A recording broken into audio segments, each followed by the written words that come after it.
Please take your seats. Our program will begin shortly.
Please take your seats. Our program will begin shortly.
We are living in a time of a crisis upon a crisis.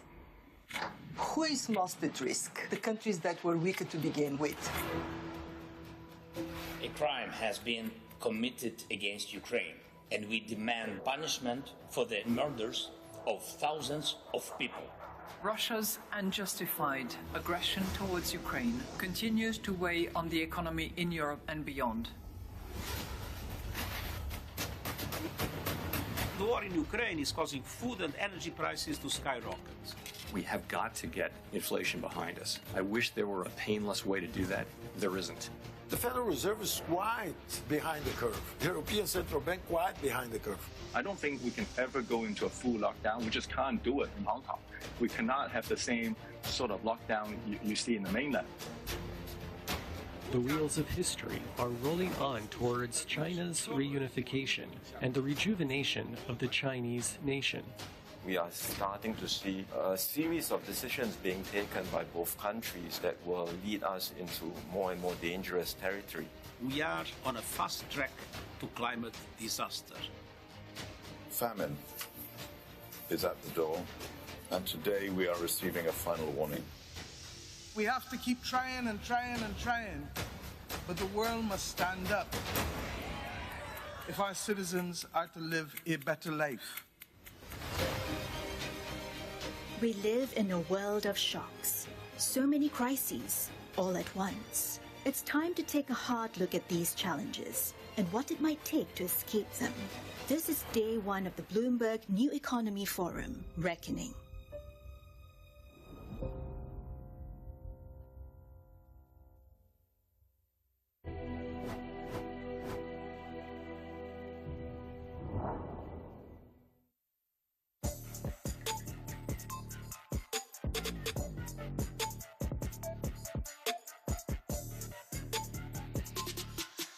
Please welcome to the stage founder of Bloomberg LP and Bloomberg Philanthropies and three-term mayor of New York City, Michael R. Bloomberg.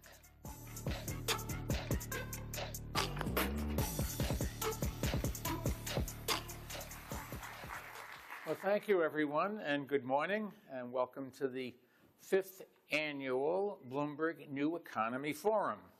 And I'm glad to say 500 innovators and global leaders have made this trip from over 50 different countries. And I want to thank all of them for joining us. And we wouldn't be here without the continued partnership of Prime Minister Lee and the Singapore government, including our minister friends joining us in the audience this morning. Their commitment and resolve made it possible for us to convene in person both last year and again this year, and we're grateful for that opportunity. We all know how difficult it is to deal with the virus and what's going on with transportation and the economies. But here we are, and hopefully we can really use this time to figure out how to make the world a better place. On the screens around the room, you can see the names of Bloomberg New Economy's partners, and I wanted to thank them. All of them are well represented here this morning, and I know they're looking forward to the conversations ahead. Now, in case anyone needs a reminder, our opening video just set the scene for our work this week. Lighting a path through the storm is our organizing theme, but before that, we have to reckon with the causes of the storm, and that's what this day today is all about. All around the world, customers are feeling the stings of inflation. Businesses are grappling with broken supply chains and labor shortages, and countries are facing war or dealing with its fallout, whether it's refugees that are crossing their borders, or soaring energy prices, or food shortages, or actually all of the above. And on top of all that, we have a climate crisis that's getting worse before our eyes and will continue getting worse unless bolder, more urgent global action is taken. It's inconceivable that you could have people that are denying climate change is here. When you turn on the television, you see the floods, and you see the droughts, and you see the fires, and you see the things stacked up that can't get to where they want to go. We have to do something about this, and to say that we're going to do it by the year 2070 or the year 2060 or 50 or 40 or even 2030 is ludicrous. We have a problem today, and we just have to pull together and do something about it. Now, all of these changes are daunting, but none of us would be here if we didn't have a feeling of sharing responsibility and a sense of hope about the future. For 5 years now, this forum has brought together leaders with big, ambitious ideas and the power to make a difference. The forum is dedicated not only to open dialogue, but also to action in global finance, commerce, sustainability, resilience, and security. In other words, we didn't create the forum to be another gabfest. We have enough of those. This, we think, should be a working meeting, and we're going to do everything we can to make sure that it is, focusing on practical, concrete ways to tackle issues that governments alone cannot or will not solve. For example, the forum has spawned an international cancer coalition that is working to speed up the approval of treatments that can save millions of lives. It has also led to a Net Zero Pathfinders initiative that spurs investment in sustainability and provides climate policymakers with proven strategies. Earlier this year, we held our first regionally focused Gateway Conference in Panama. The Gateway events are designed to strengthen our year-round work leading up to this flagship forum, and Panama's hospitality really made everything work. We are stretching out around the world to connect a diverse group of leaders, spanning east to west and north to south. And what truly makes this forum successful each year is your active participation, particularly in our breakout sessions and one-on-one meetings. And I expect we'll have a very productive 3 days together, and we can truly do some things that will kick us off going into next year. And when we come back, we'll have looked and say, we really did do something. Last year, I had the pleasure of welcoming one of my friends, Hank Paulson, to the main stage on day one. Today, we are glad to bring you a conversation with another of the world's foremost experts on global affairs. And I know this will come as a disappointment to John Micklethwaite, but I'm referring to someone else. John will interview the honorary chair of the Forum's advisory board, whose impact on the global stage over more than 6 decades is unmatched. This is my dear friend and your dear friend, Dr. Henry Kissinger. We're all familiar with Henry's extraordinary resume, a scholar and a diplomat. He served as U.S. Secretary of State and National Security Advisor. And hopefully you'll have all read his new book, his 20th book, which he says he's written more books than I've read. It's close. This book is called Leadership, and there's not a person alive who knows more about that topic than Henry does, and who will join us virtually in a few moments. But first, we are honored that our next speaker could participate once again this year at the Bloomberg New Economy Forum. He and I met almost 2 decades ago when he was mayor of Beijing and I was mayor of New York City. As a mayor, he was a troubleshooter and a problem solver, as every effective city leader is. He trained for the job in the private sector, where he was a banker and crisis manager amid the economic shocks of the late 1990s. And now, as an influential diplomat, he brings a wealth of experience and a global perspective on the urgent challenges that we created this forum to address. We were grateful that he could make the time, so let's hear from him now. Joining us virtually is a longtime friend of the forum, the Vice President of China, Wang Qishan.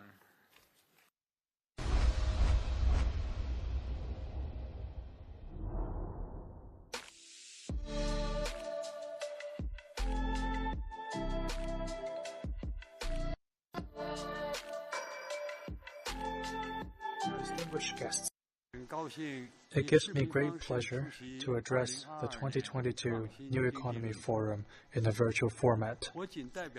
On behalf of the Chinese government, I extend warm congratulations on the opening of this forum and best regards to all participants.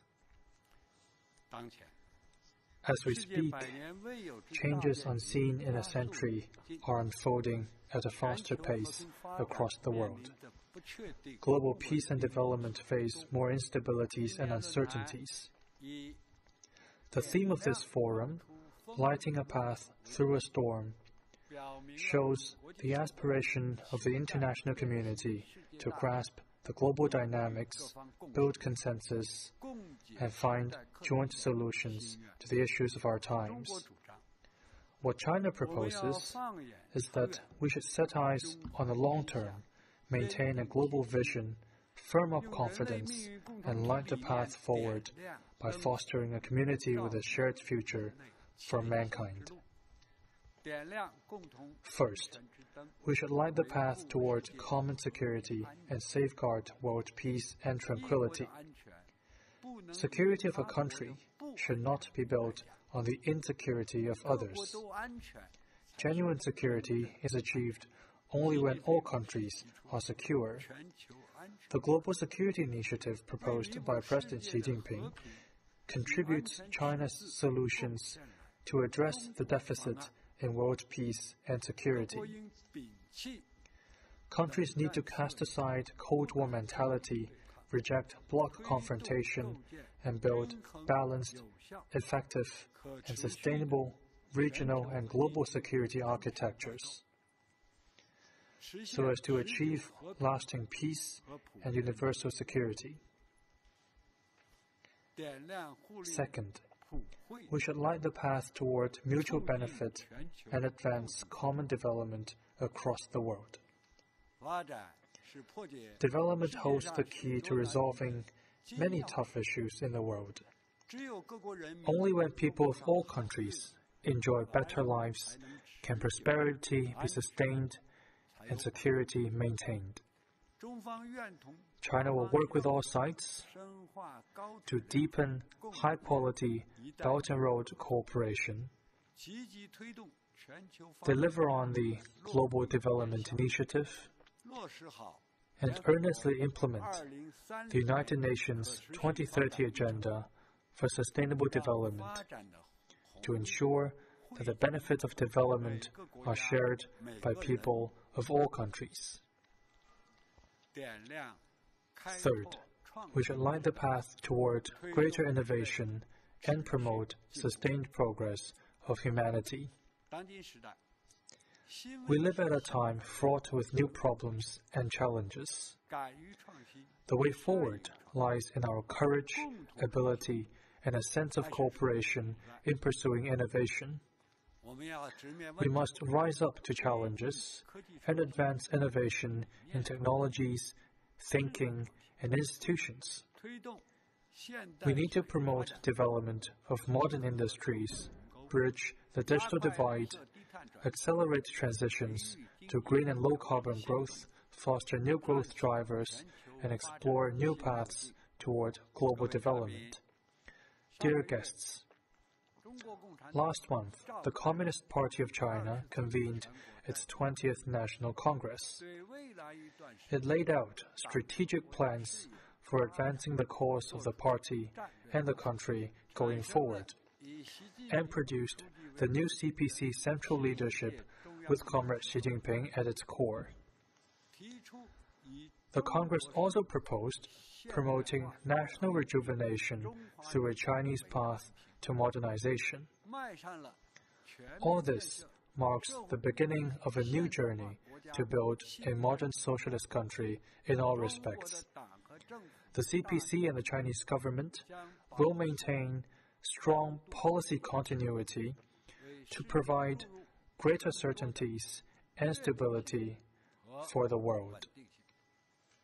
We will work to advance common prosperity. Delivering happy lives for the Chinese people is our abiding commitment. China will stay committed to the philosophy of people-centered development and strive for high-quality development to ensure both material abundance and cultural ethical enrichment of its peoples and promote harmony between humanity and nature.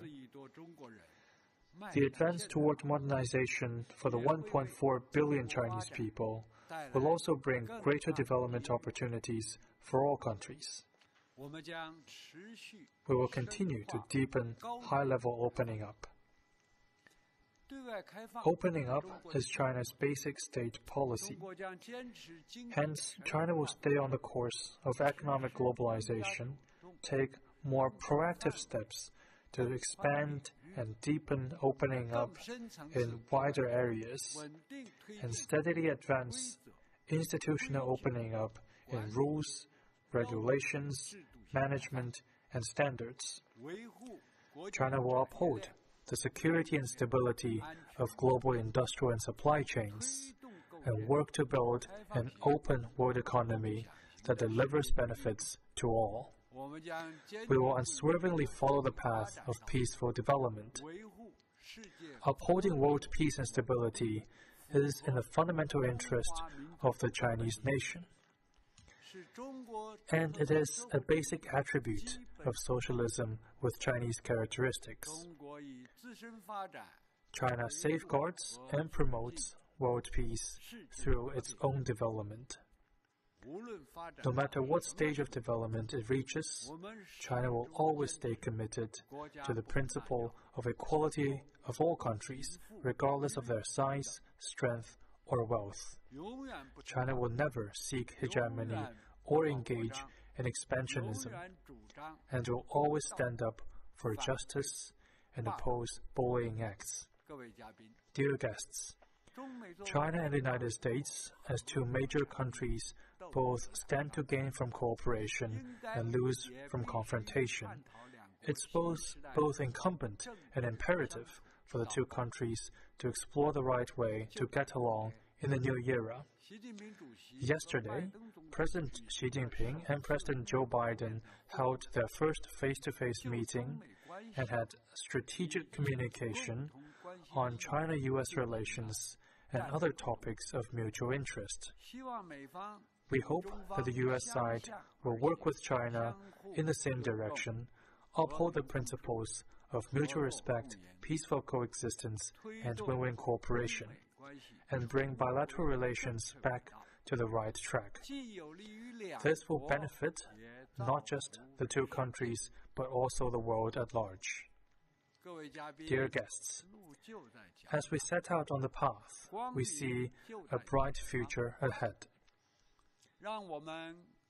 Let us join hands to pursue the just cause, tide over difficulties together, and create an even better future for humanity.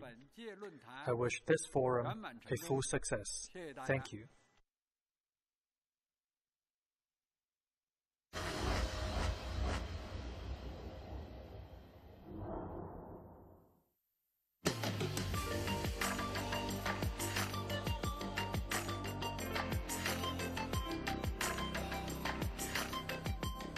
Please welcome to the stage Editor-in-Chief of Bloomberg Editorial and Research, John Micklethwaite. The Bloomberg New Economy Forum, Dr. Henry A. Thank you all very much. I think we're about to find Henry Kissinger. Henry, hello, and welcome again to the New Economy Forum. Thank you for doing this. Our conversation today, I think I'm trying to structure it around two debates that we discussed earlier. One is how to prevent a war, which really is to do with China, and the other one is how to end a war, which is to do with Russia. You've just heard Wang Qishan talk about casting aside Cold War mentalities, and I thought that's a nice setup to our traditional metaphor. I think back in 2019, you talked about us being in the foothills of a Cold War. Then we advanced the next year to the high mountain passes. I'm not quite sure advance was the right word, but we went up. Last year, you described us as being on the edge of a precipice in terms of a Cold War. How do you see the situation today? I'm more optimistic today than I was last time. If we use metaphors, I would say we are at the beginning of a bridge-building effort, which is positive so long as we remember that if the bridge doesn't get built, the precipice remains. But the opportunity is greater now than it was in our previous meetings. Is that reflected very strongly by what happened yesterday with Xi Jinping and Joe Biden? Because it's hard to believe that the rest of this year was optimistic. Was yesterday's meeting very important? Well, of course, there can always be events that override statements made at public meetings or at meetings that become public. But I think a basis has been discussed today, such as the visit of the Secretary of State to China and the general statements that were made by both sides that permits us and in a way obliges us to start some concrete discussions on a variety of topics. What has been identified so far is the climate change and the overall global economic situation. That those are important topics, but they're not controversial in their objective. So in the months ahead, the two sides and others that may join them should focus on specific attempts to solve such issues as the South China Sea issue and the nature of specific methods of economic competitiveness. And down the road, how to limit the weapons that are now emerging, which combine artificial intelligence with enormous destructiveness. Those are challenging topics, and an open dialogue between the two sides would make a big contribution. Do you see any historical... to peace. Sorry, Henry. Do you see any historical parallels in this? I mean, you've talked a bit about the run-up to the First World War. There were chances for England and Germany back then to have more constructive talks. Do you think that there is a sense that they were in a similar position? Well, the historical parallels are not so hopeful. For example, in 1912, there was great tension or potential tension between Britain and Germany. And there were two major British documents. One called the Gros Memorandum pointed out that Germany was a potential threat that had to be resisted on all fronts. The other one was a visit by the British War Minister to Germany, in which he proposed reduction of the German Navy in return for some modifications of British politics. As events developed, the confrontational course became the dominant course, and 4 years of war followed that whose consequences went beyond anything any of the leaders had ever imagined. So if one looks at historical parallels, one should see what happened in that previous period but as a result of deliberate choices made on all sides. Isn't there a problem today, despite yesterday's meeting, that in general, over the past year, the hawks have been proved correct. So if you're in China, you have seen America clamping down. You saw that Biden's sort of chip war, if you want, dividing the technological world into two.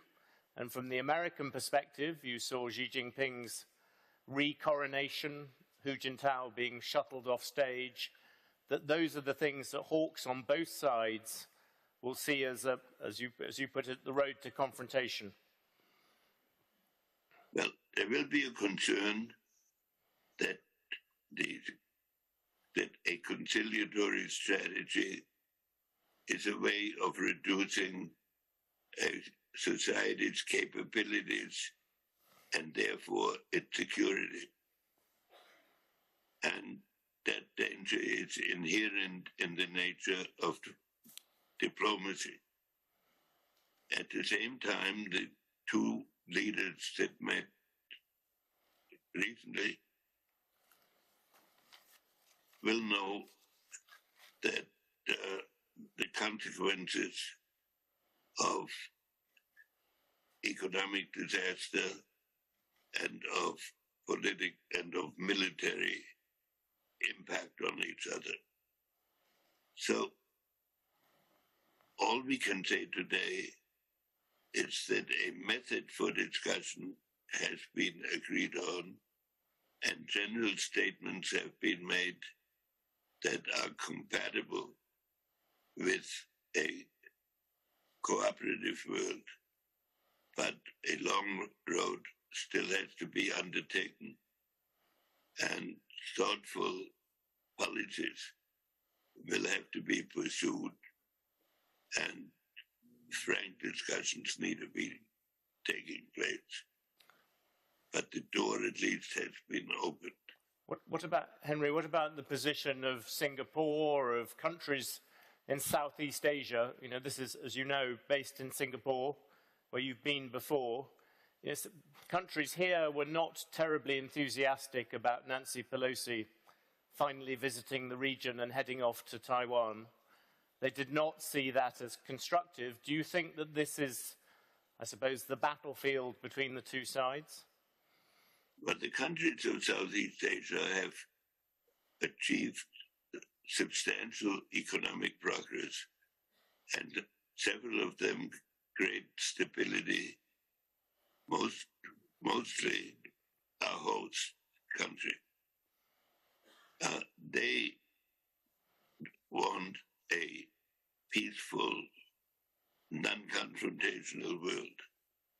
They are sympathetic to efforts to bring about solutions to challenging problems. They don't want a hegemonial country dominating their region, but they prefer to have the dialogue conducted rather than a confrontation carried out. And in that sense, the direction which I sketched before is one that, in my view, the countries of Southeast Asia and of particularly Singapore would welcome. Can we look at the other conflict I talked about, Russia? I mean, yesterday we had Vladimir Zelensky, who we're going to talk to later, going to Qishan to celebrate the fact the Ukrainians conquered it. And there's a lot of talk in Europe about ending the war. Do you think that ending the war necessarily has to be the end of Vladimir Putin and the collapse of Russia? What does ending the war mean from your perspective? Ending the war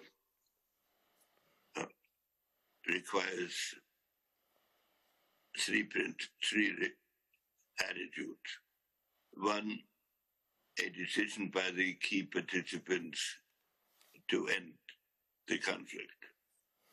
Secondly, an agreement and a determination that Ukraine will emerge from the war as an independent country in substantially the borders that it had when the war started and protected it by a close relationship with Europe. Thirdly, it requires Russia to look at the new situation, which is that the Russian capacity, which has frightened Europe at least since the Second World War, and some might say since the days of Napoleon, of a large conventional army marching into Europe and affecting the decisions within Europe, has been pretty well stopped and stymied for the future by this conflict. At the same time, one should attempt to bring Russia into the European system and into a relationship with Europe on the same basis as was done, or on a comparable basis as was done at the end of the Second World War with Germany. That requires a perception of a different structure of Europe and Asia in the future, in both Russia and in its current opponent. That should be the task of the peace diplomacy that takes place, that a Russia will be built into that system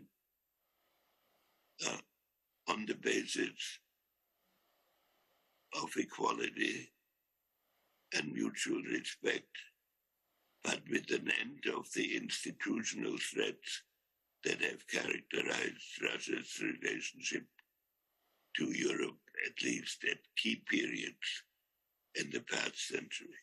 Do you think that necessarily means the end of Vladimir Putin, firstly? And secondly, what do you think is the consequences of Vladimir Putin going? Well, there's no question that for some people, Vladimir Putin is an obstacle to this vision.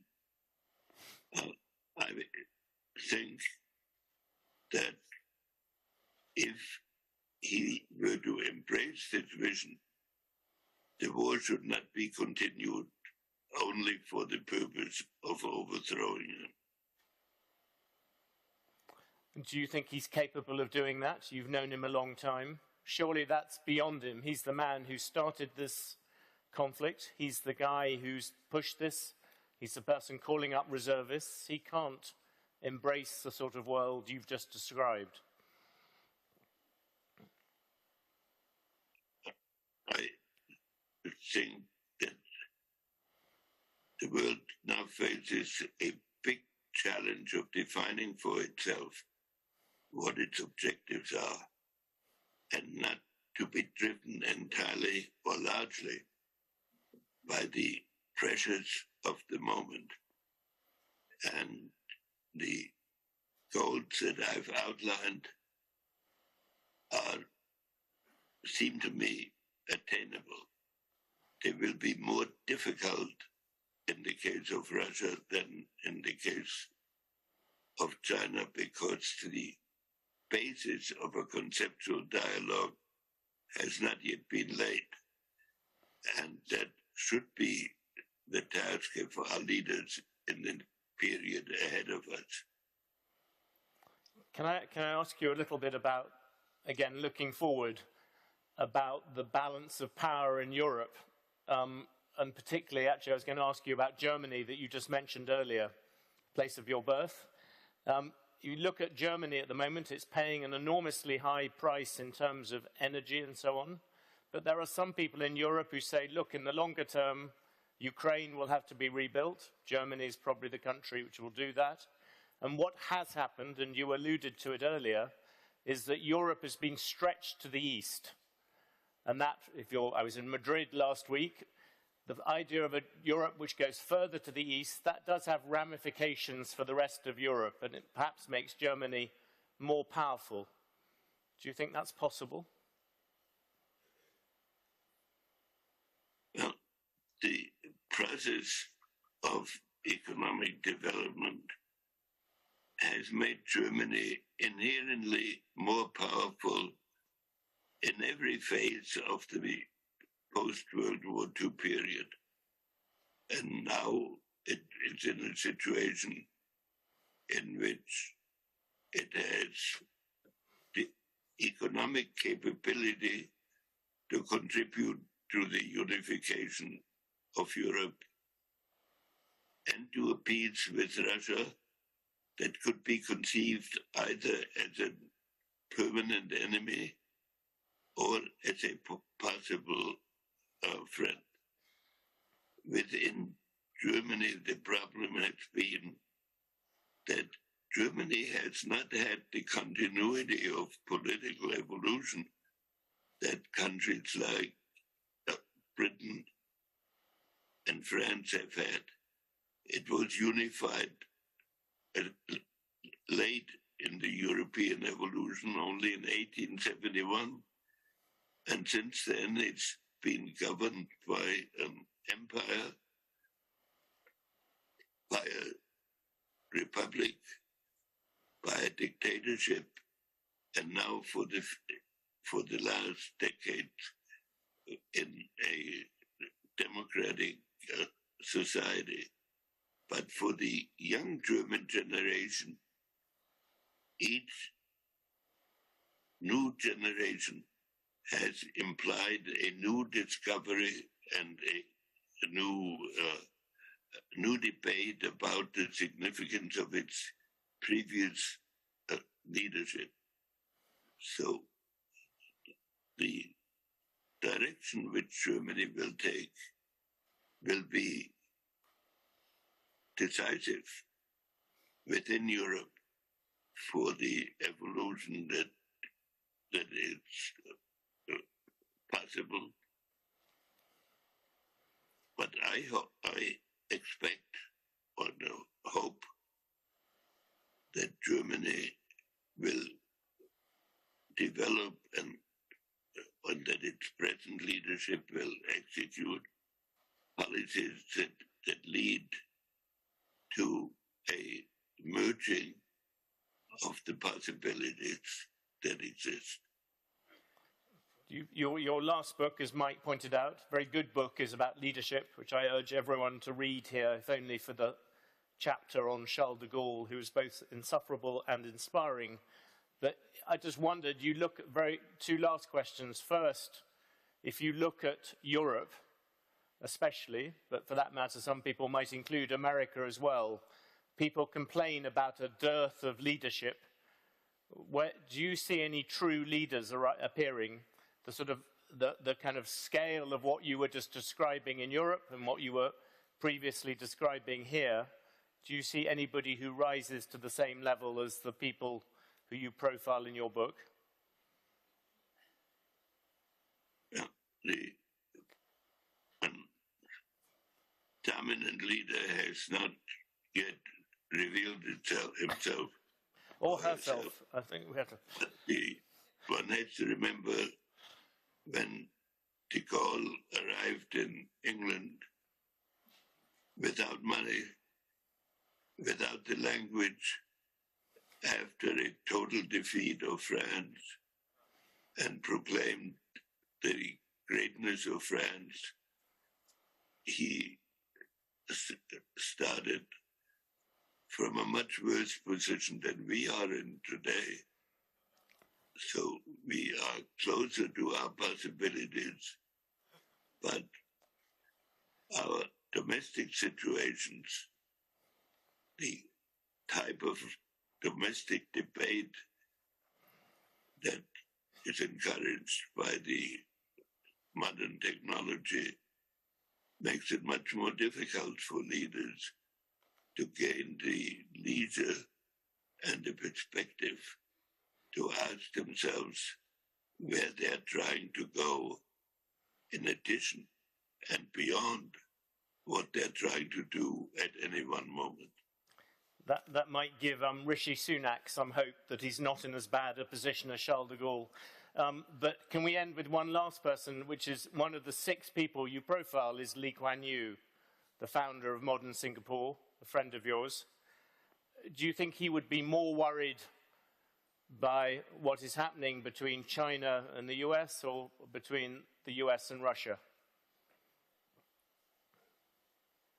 I think he would be dominantly worried about a Chinese-American clash because he believed that the safety of the peoples of Asia would be jeopardized if the 2 greatest nations, to one of which he belonged by culture and the other one he recognized and respected on basis of its practical achievements, were to be contesting their special qualities. Henry Kissinger, thank you very much. Today is the day where we were supposed to be reckoning with our problems. You've done a wonderful job for us yet again. Thank you, Henry, and we hope we see you soon. Thank you. Always a joy to be here. Thank you. Thank you.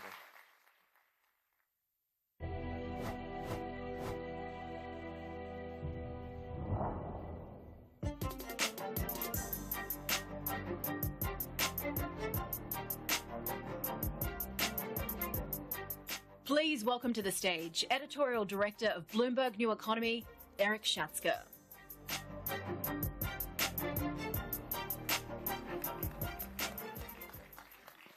Good morning, everybody.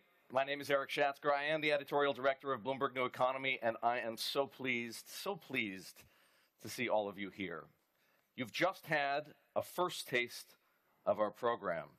I think you'll agree, quite a start, and there is so much more to come. As you heard in our opening video, we live in a world of shocks. We really do. Many of the conversations you're going to see here on the main stage and in our breakout sessions take on those challenges with the urgency they demand. Of course, I'm talking about geopolitics. I'm talking about inflation. I'm talking about the food crisis. I'm talking about energy shortages. And I'm talking about the climate debacle that Mike so eloquently addressed. But the new economy never ceases to evolve. So we've deliberately left space in the program to explore the forces and the people who are shaping our future. The founders, the entrepreneurs, and the investors. It's a rich mix of content, timely, provocative, and necessary. I have a few important reminders to share with all of you. Number 1, live translation. Should you need it, there is an earpiece. You will have found it at every seat. And you'll be able to get English and Mandarin, and shortly there'll be a translation from Japanese as well that you'll probably need somewhat urgently. The Bloomberg New Economy app is the second item of business that I need to talk about. You'll need this app to participate in the live polling and also to submit questions you want asked of our speakers. If you haven't downloaded the app, you have 3 options. Number 1, scan this QR code right here. In fact, if you take out your phone, hold it up, and point it at the screen, it will take you to the right place. The second option is to go to the App Store or the Play Store, type in Bloomberg New Economy, not too complicated. And the third option is in your browser, whether it's on your iPad or your tablet or your iPhone or your Google phone or whatever, go to that browser and punch in bloombergneweconomy.com/app. This is important. I want you all to do this. You should be doing it right now, in fact. Once you've downloaded the app, you're going to need to log in. And if you're a repeat customer here at the Bloomberg New Economy Forum and you've forgotten your username or your password or you're having some other kind of trouble with the app, please email our concierge team or visit the help desk on the second floor. They'll have you up and running in a jiffy. A third item of business. Please don't forget to take any calls you receive outside the plenary hall, you're all conference pros. You know this by now. Fourth, please listen to the PA carefully for scheduling reminders and be back on time. And five, share. Share what you're doing, share what you're learning, share the connections you're making, share the experience you're having with the hashtag New Economy Forum. Those of you who know Bloomberg New Economy know our mission is to create a platform for engagement and open dialogue. Mike talked about this. This is a world that's still learning how to reconnect, and it's still learning how to regain trust. We aim, as he said, to bridge the divides between East and West and North and South. And by bringing together the public and the private sectors, we hope to inspire the collaboration that really is so critical to meeting the challenges we face as a society and as a species. They say, and they do say this, it takes a village. It really does take a village. This program and this gathering really do represent the very best of Bloomberg. I invite all of you to explore everything that the New Economy Forum has to offer over the next 3 days.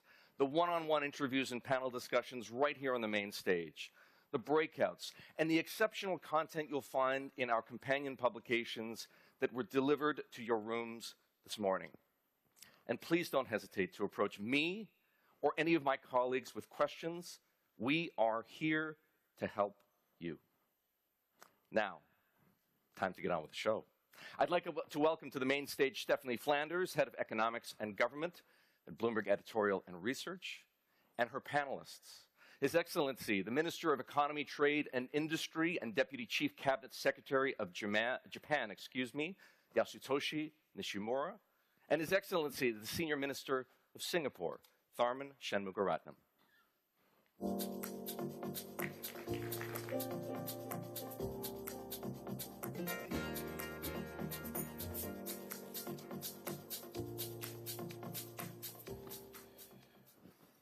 We are living in the middle of a pretty fundamental multiple regime shift.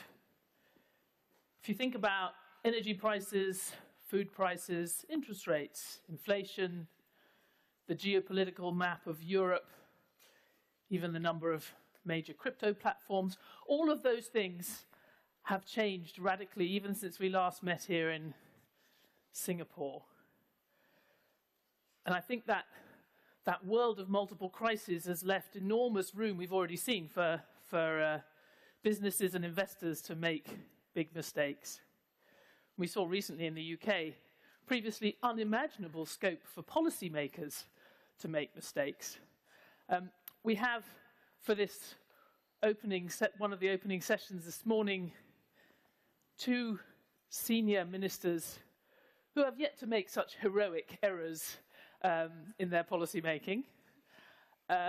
They are in particularly interesting spots, vantage points in the global economy to watch this period unfold and also intervene with wise policy and analysis. So I'm delighted that you're both here. We're going to open with a couple of opening statements.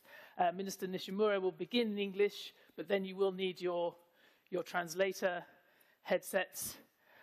Minister, I will begin with you. The world that I've painted, this very different global economy, do you recognize that world, and how should policymakers in Japan and elsewhere respond? Thank you. Good morning. I speak English, the first presentation. So, good morning, everybody, ladies and gentlemen. Thank you for inviting me here today. I'm Nishimura Yasutoshi, Minister of Trade and Economy and Trade and Industry. And first of all, Singapore is a very memorable place for me, as I visited here in 1995 for my honeymoon. We stayed at the Raffles Hotel, so my wife was so glad. But then we went to Malaysia, where we put on helmet and visited the Panasonic factory. So my wife still said to me every time, why did we have to wear helmets on our honeymoon to inspect the factory. For decades, Japan has been building broad supply chain in this area and growing together with partners in the Asia region.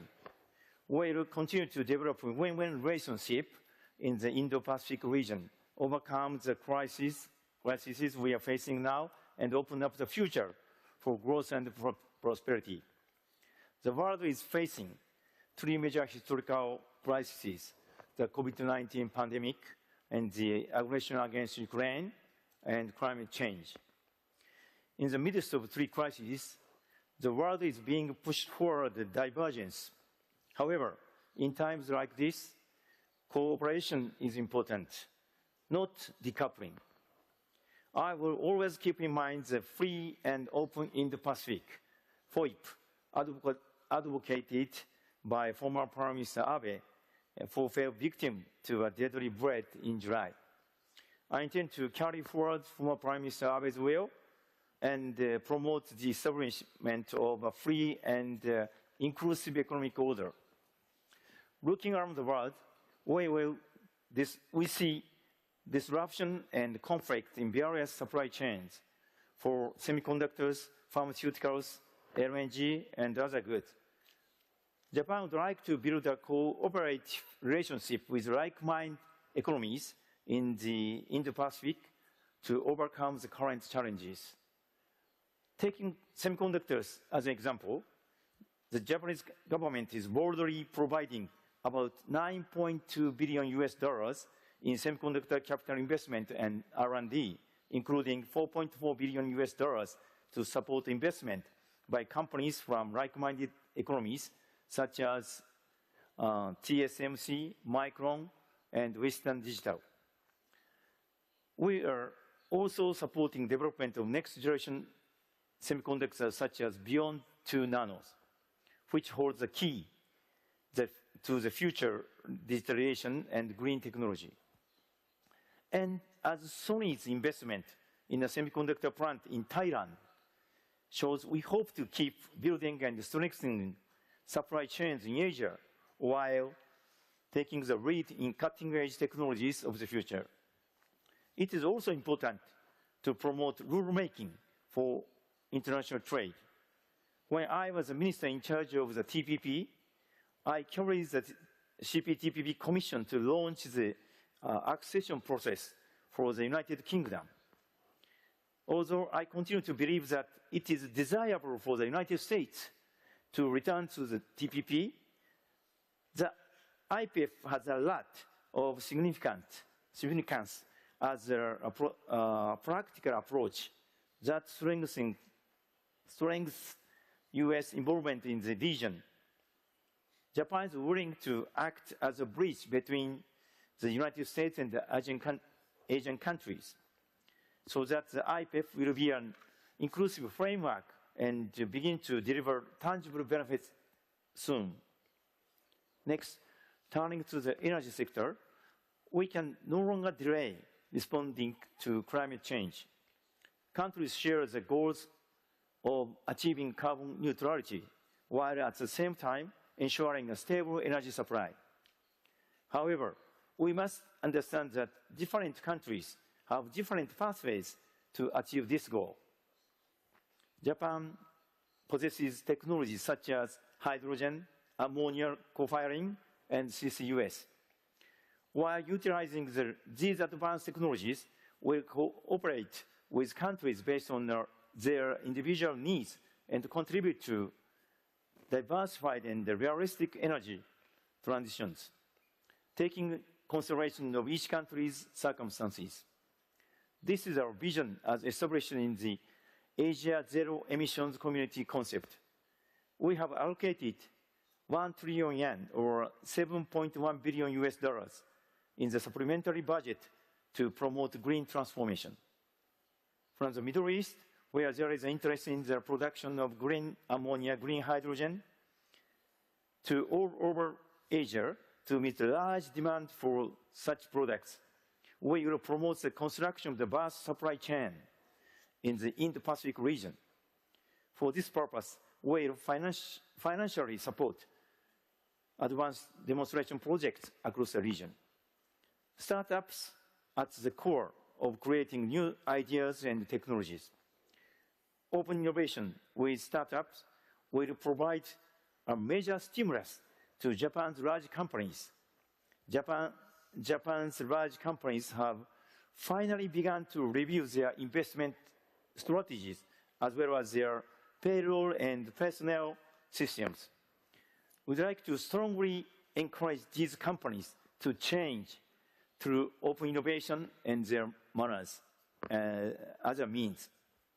In order to promote such bold restructuring, we expand the size of fund allowed for JIC, Japan Sovereign Wealth Fund, to 1.1 trillion yen, or about $7.8 billion US dollars. Their supplementary budget includes 20 billion yen, about 143 million US dollars for investment in startups through collaboration with overseas funds. We hope to make effective use of this budget as soon as it's passed. Next year will be the 50th year of ASEAN-Japan Friendship and Cooperation. The Prime Minister Kishida announced over the weekend that he plans to hold a commemorative summit in Japan in December next year and present a new vision for ASEAN-Japan cooperative relations.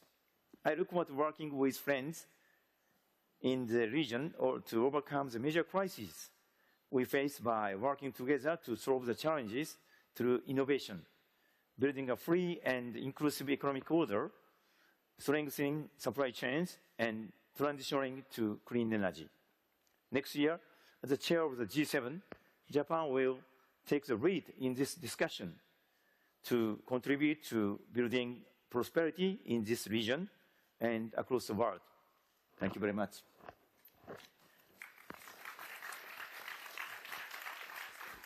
Senior Minister Tarman, we got all those forecasts wrong. I guess I ask you the same broad question. Did we just get our forecast wrong, or is there a fundamental change, an underlying change in the structure of the global economy going on? There is a fundamental change, and I think it requires that we look at the issues through a lens that is not driven by forecasts, but by an appreciation of risk and uncertainty, except that the world is uncertain. The central banks misread the signs, or I should say, bet on the wrong side of that range of possibilities a year ago. They misread the risk of persistent and much higher inflation. And the price we now have to pay for that is a recession. The price you have to pay for now accepting that there's a serious risk of persistent inflation and stubborn inflationary expectations is you have to go through a recession. That's the price we pay. But fundamentally, it means that whether it's in central banking or other areas of economic policy making or corporate decision making, that we have to look at the world fundamentally through the lens of uncertainty, accept that things may pan out very differently from what we hope for, and don't just bet on the upside. Don't bet on what we hope to see. Anticipate what can go wrong, prepare for it, try to prevent things from going wrong, and that means a different fundamental orientation. It means investing in advance, not waiting for crises to occur, but investing in advance. And I think our fundamental challenge, when you think about that multiplicity of risks that you talked about, that Mike Bloomberg talked about earlier, our fundamental challenge is we have to invest at a higher level for a much longer period of time than we have been willing to do in the past. Whether it's in energy security, both in clean and dirty energy, in order to make that transition not too disruptive, invest in food security, invest in agricultural efficiency, invest in pandemic prevention and preparedness, and invest in potential growth in both the developing world and the advanced world. It requires a higher level of investment. And when you add up what is required the scale of investment required. And I was very interested listening to Nishimura-san's description of Japan's plans and vision together with its partners. When you really add it all up, the energy transition, pandemic preparedness, potential growth, preventing a rollback in the developing world, the scale of investment required is one that can only be delivered through public-private partnerships at a level that has never been contemplated before. It's well beyond public purses. It's well beyond the capacity of governments or even multilateral initiative. It has to be a partnership. And this is an opportunity. I mean, this is in a sense the way we build optimism. It is that new partnership between the public and private sectors where the public sector engages in lowering risk, both through better policy making, but also finding ways of participating in projects to lower risk in order to incite and encourage private investment.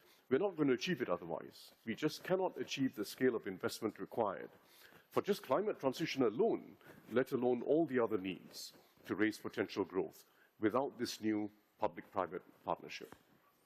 Well, both of you have quite rightly looked to the long term and thought about the long-term vision.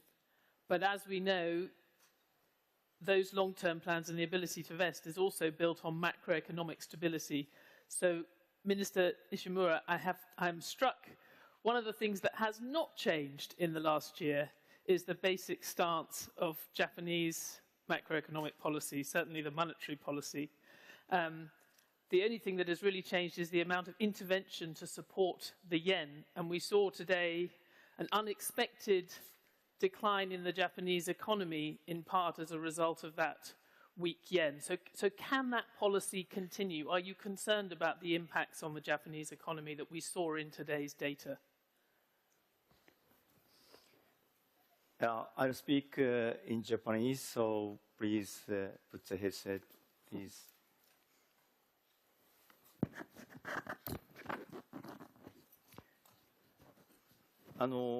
まず為替円ドル First of all, の about the exchange rate, the foreign exchange rate, that is. レベルについては私は政府の一員としてそれについてはコメント As a member of the Japanese government, I'm going to refrain from making any comments. However, the yen is depreciating. That is a fact. And this is not desirable. What we want is stability. That is our basic stance. However, the US is raising its interest rates. So there is a gap between interest rates in US and Japan. Also from the perspective of the trade balance, the yen continues to depreciate. That is my understanding. However, in order to overcome the current crises, innovation is going to be key. As you just mentioned, the private sector and the public sector have to work together and bring innovation to overcome the crises. At the time of the oil shock in the 70s, Japan doesn't have many resources. So we had the Sunshine Plan and the Moonlight Plan in order to put more efforts into R&D to create innovation. This was to bring new energy technologies. So the crises gave birth to innovation. And in 1975, we had the Summit of World Leaders. So we brought this cooperative relationship, and that was born out of the crises as well. So for the current crises, willing nations, like-minded nations have to work together, and this momentum is growing. Innovation and partnership. This is going to be key to overcoming the crises. Of course, the foreign exchange rate, when it comes to that, stability is desirable. And there might come a situation where we have to raise interest rates, or that the emerging nations have to do that. So I think willing nations have to continue supporting the emerging nations. I am currently the Minister of Economy, Trade and Industry. So regarding the weak yen, my thinking is to use this as our advantage and increase exports. Also, TMSC, we are providing support for them to build a plant to Japan. So because of the weak yen, investing in Japan has never been easier. So we want to promote investment to Japan. Also, when it comes to which currency investors decide to buy, the decision is based on the future of each country. So that means that we need to reinforce growth of Japan as a country. Japan has been said to be a country of weak growth. However, we want to use this crisis to our advantage. And the government is going to be providing bold support to recover Japanese economic growth. Just very briefly, just to clarify on what you said, it is true that a weak yen can be good for exporters, but not if there is a clear expectation that there will be a big change in policy within the next 12 months. Do you, very briefly, do you accept that that uncertainty is making things difficult for Japanese business?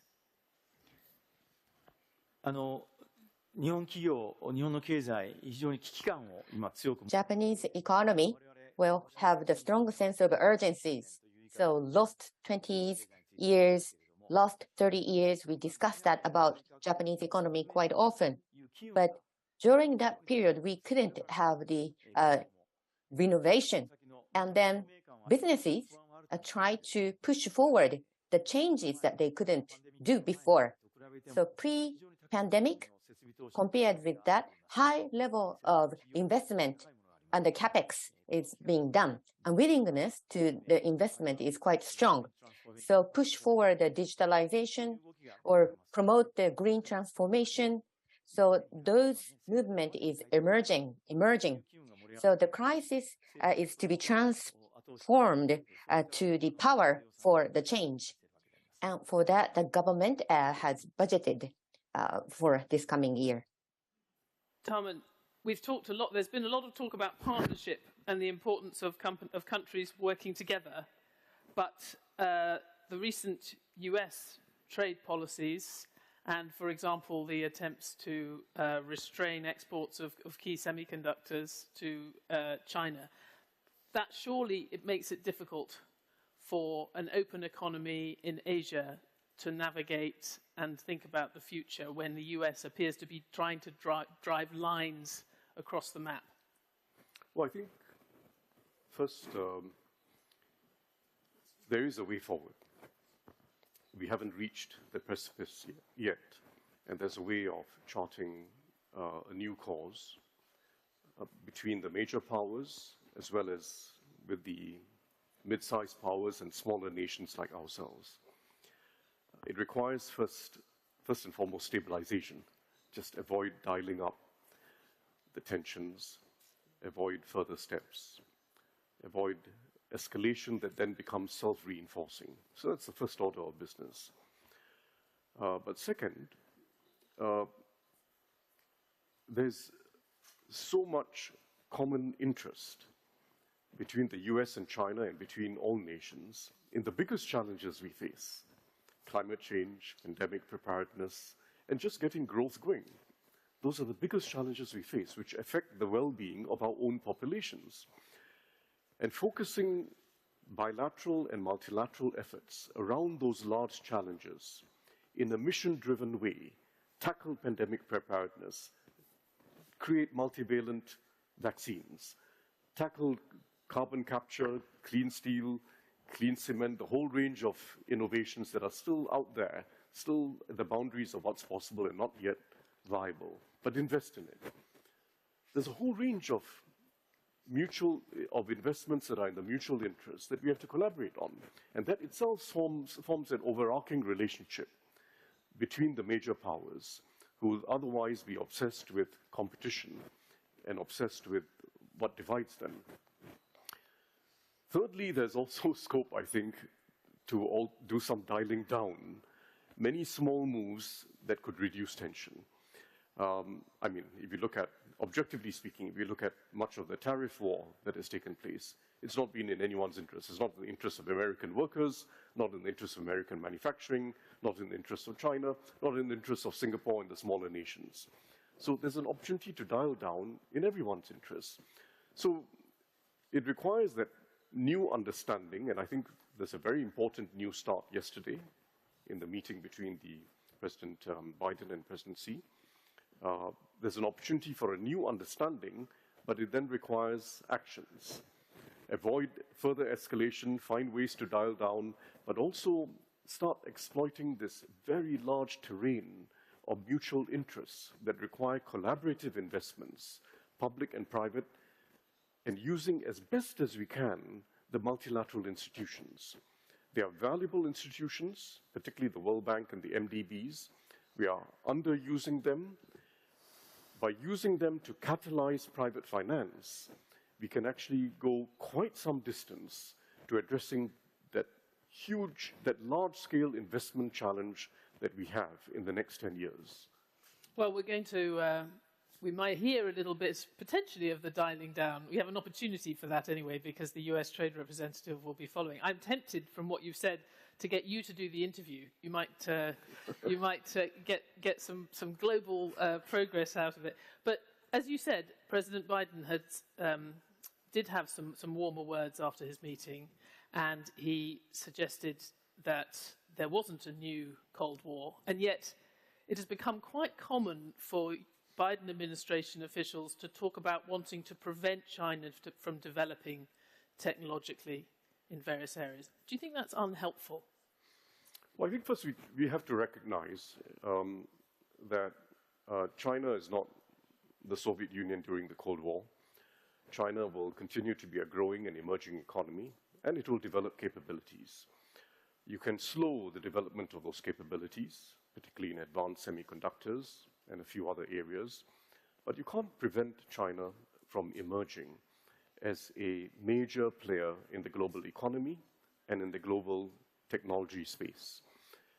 The question is whether you eventually want China as a formidable economy to be distrustful of you, to be in a relationship of antagonism, or whether you want interdependence.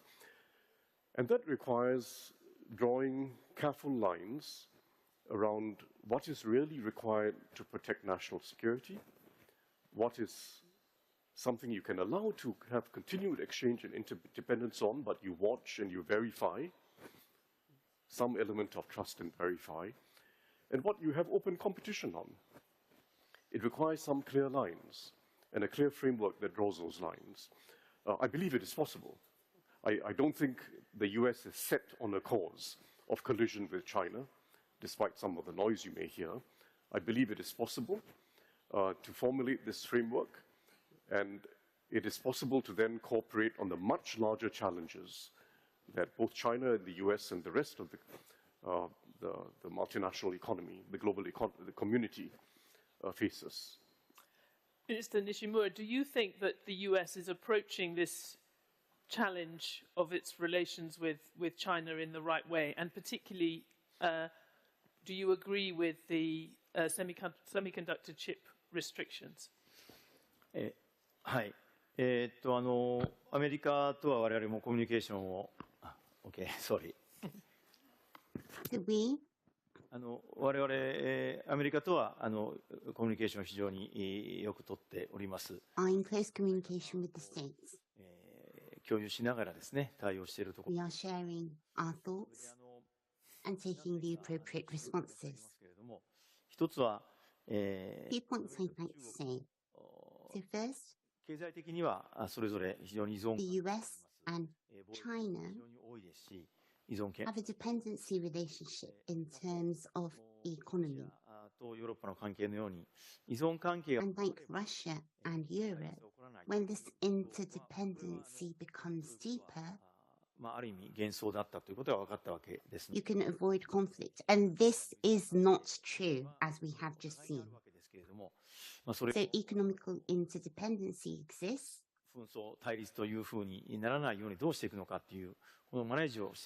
And how to manage this relationship so that it doesn't end up in a conflict is what is going to be important.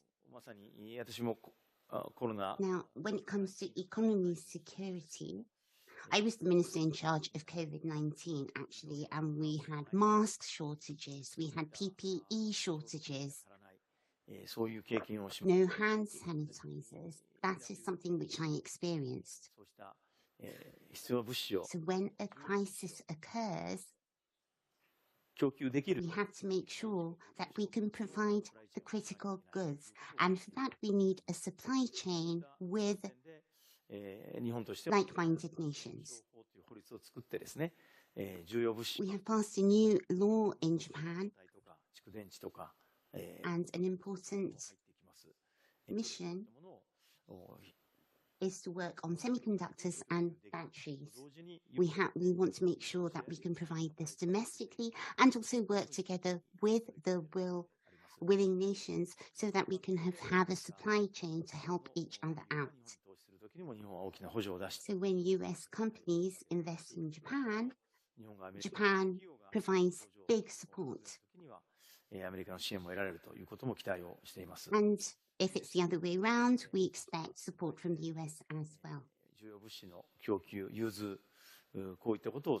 So willing nations working together, like-minded nations working together for a supply chain is going to be important. Same goes for LNG. Europe is in a gas crisis. So, for example, we have a mechanism between Japan and Singapore to help each other out for energy supply. So Japan is making the framework so that we can help each other out when we have shortages in energies. There's the word friendshoring. So building a supply chain with like-minded nations is extremely important. I can't stress this enough.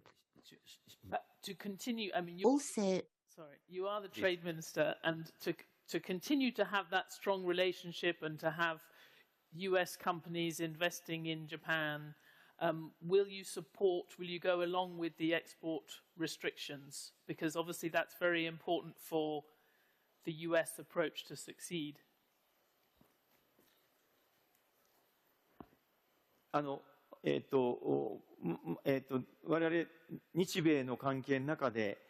Japan-US relationships, we're going to work together to develop new generation semiconductors. Also, we're going to work together to build a semiconductor supply chain. And this is something which has been discussed in IPEF. Indonesia to Fiji, 14 countries are taking part in IPEF. So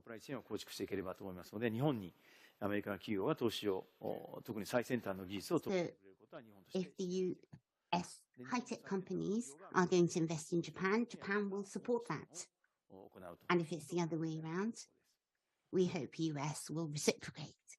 But as you look at I'm sorry to sort of, because it's we're working in real time with these potential divisions in the global economy, so it's a specific question for quite a general, reflects on where we are in the world. So I'm just going to ask you one more time on the US, the semiconductor export restrictions on China. We understand there are differences of view between the Japanese and the US on this. So have you decided what you're going to do?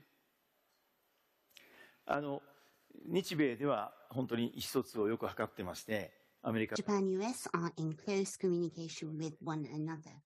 And we understand the US stance, or rather, understand might not be the correct word. We have information in what US wants to do. Now, when it comes to Japan, this is something that we will decide under the framework with other countries. under several frameworks, there are export restrictions. And Japan will always make its decision in line with multilateral frameworks. Another thing is the reform of the WTO. We believe that this is necessary. The WTO decides on the international rules.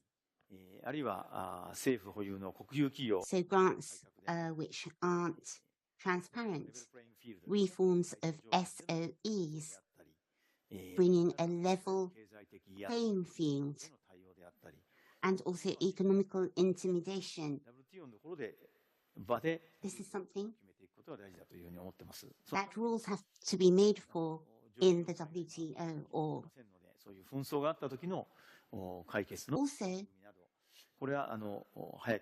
to do when there's a conflict right now. This is something that we must urgently discuss. We've run out of time, but Tarman, I wanted to ask you whether you think that is, you talked about the multilateral approach. Do you think that there is any room for the WTO to be part of this in this current situation? But there's also been a question from Joey Zwillinger.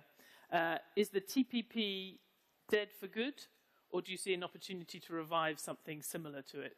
So I guess the WTO or the TPP, do either of them provide a way through? So let me make the point broadly. No one can be naive about national security anywhere. And it requires some restrictions on economic activity, some components, some software, some investments. But there's another fundamental idea that we have to recognize, even from the point of view of national security, which is that an economically interdependent world and an economically interdependent US and China is also in the national security interest. And the way to recognize that is just think very simply. Just go through the thought experiment. Imagine a world where China and the US are decoupled in trade, investment, data, payments, financial systems, intellectual property creation. That would be a profoundly dangerous world. A profoundly dangerous world. So interdependence is not going to assure us of peace. There'll be constant friction. The move towards a multipolar world was never going to be frictionless, but it's much safer than a world that's decoupled. So I would take that same attitude when we think about friendshoring and the like. Avoid decoupled alliances of friends as well. Go as much as we can for overlapping alliances. And whether it's the CPTPP or the RCEP or the other alliances that we are forming, keep them overlapping. And you'll notice that Singapore and several other Southeast Asian countries are in both sets of alliances. And we must keep it that way. We must grow it. Hold out the hope that both the China and the US are eventually going to be part of these trading alliances. Hold out that hope and leave the door open. Well, thank you to both of our ministers for an optimistic and forward-looking initial session on this. I think we're going to be going over these issues many times, but it's very good to start with a note of optimism. Thank you to both of you. Thank you. Thank you.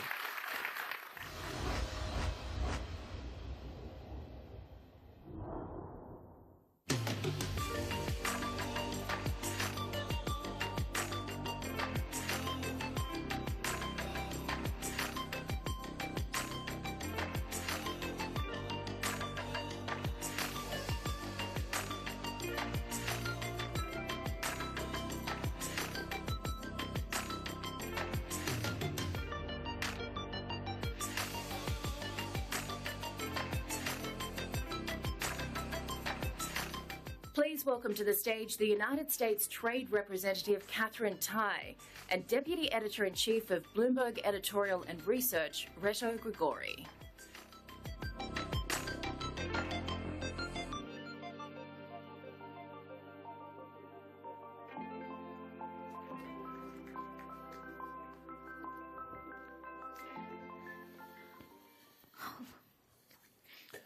Good morning. Good morning. Thank you for coming. We're here to talk about supply chains, which have been completely upended, of course, first by the frosty relationship between the US and China, then the pandemic, now Ukraine. But let's start with the news from yesterday with President Biden and Xi meeting for the first time in person since Biden became president. What's your take on the meeting? Well, I'm delighted that they had this meeting and that it took place yesterday, because I've only been asked about it since the summer. So I'm glad that it finally took place. Look, I think it's a really good thing. It's really important. I think rightly there's been a lot of attention on this particular meeting. It is in person, was in person. And I was just looking at the pictures this morning and observing that the body language is very powerful from the photos of the two leaders greeting each other, standing together. You can see that there is a familiarity between them, a comfort between them in terms of relating to each other. And I think that that's a really powerful signal to the rest of the world in terms of two leaders who are capable of managing a tremendously complex relationship. If you look at the U.S.-China relationship, I say this over and over again because it's my way of emphasizing the truth of it, which is the U.S.-China relationship is of profound consequence, not just to our two countries and our people, but for the entire world. What you saw yesterday was that the two presidents had a very candid discussion about their respective priorities, perspectives across a range of issues. I think that the conversation was over 3 hours long. President Biden made clear that the United States will continue to vigorously compete with China, including by making investments at home. And you've seen the Inflation Reduction Act, the CHIPS and Science Act, and by aligning with allies and partners where we have shared interests and challenges with respect to the impacts of Chinese policies on our economies and our people. At the same time, President Biden noted that the United States and China must work together on transnational issues like climate change, global food security. Trade didn't seem to come up. Well, it did. Right? It did. I mean, I think that you have to know the words to look for. So President Biden has also indicated that he raised with President Xi something that we have raised consistently: U.S. concerns about the negative economic impacts of China's non-market economic policies on American workers, families, our economy, which are impacts that are not just felt by us, but by others around the world as well. I think that one of the most important takeaways is that the two leaders have tasked their senior officials to continue to communicate, and we are looking forward to building on the open and candid conversations that we have been having with our counterparts in Beijing. Are you joining Blinken when he goes to Beijing? I've not received my invitation yet. Not yet. Okay, maybe we should book a ticket. If you look at tariffs, I mean, you sound pretty optimistic that we're sort of on a path to an improved relationship. But do you see any movement on tariffs in the next year or so? I don't know about improved relationship, but I do want to emphasize I'm optimistic about the capability to manage an important and complex relationship. With respect to tariffs, again, I think that is part and parcel with the non-economic practices concerns, and we will continue to work on those issues. Why do you keep the tariffs? Why do we keep the tariffs? Yes. Well, I'm thinking about how far back to go in terms of the narrative of tariffs. The tariffs have been imposed under Section 301 of the Trade Act of 1974. That is a trade enforcement statute. Those tariffs are intended to be a rebalancing, playing field leveling measure. If you recall, the tariffs that were imposed were at the conclusion of a lengthy investigation into Chinese intellectual property rights abuses and forced tech transfer practices. Challenges that not just the American economy and our stakeholders have experienced in doing business with China, engaging with the Chinese economy, but frankly, I think everyone understands and has experienced to be a considerable challenge. So those tariffs remain in place because the underlying issues are still there. And we have been engaging with China on the tariffs, on the underlying issues, on the non-market economic practices and their impacts. We've not got resolution yet. We will continue to press. I mean, knowing what you know now, do you think it was a mistake that China was allowed to enter the WTO?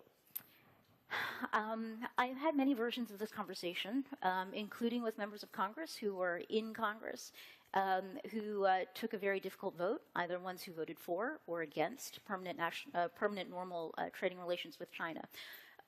Look, what's happened in the past has happened. I would say that whether you look back and think that it was naive or hopeful, I think that it's neither here nor there. Let me just say this, and I think this relates to so many aspects of the U.S.-China relationship, and in particular the economic relationship, which is my area, which is that I think we should remember that nothing is predestined. And so in terms of how we have seen the trajectory of China's participation at the WTO and where we are today in the relationship between China and the United States, China and the rest of the world, I don't think that there's any reason why this necessarily had to be the result. Where we are today is the result of many decisions that were taken and not taken by China and by others, including the United States. I think the key question is, where do we go from here? And again, I want to remind everyone, nothing is predestined. Where we go from here is going to also be the outcome of decisions that we take on both sides and around the world. Let me pivot. The other big thing that happened was the midterms in the past week. Has anything changed on your to-do list? Look, President Biden instructed me to deliver on what he's called a worker-centered trade policy. For us, that means placing the interests of our people, thinking of our people as workers, productive parts of our economy, as human beings, into the trade equation. This is fundamentally an approach that is built for durability and that is built on a vision for bipartisan, broad, robust support. So, with respect to the midterms, I think that you've heard President Biden say the administration is here and ready to play.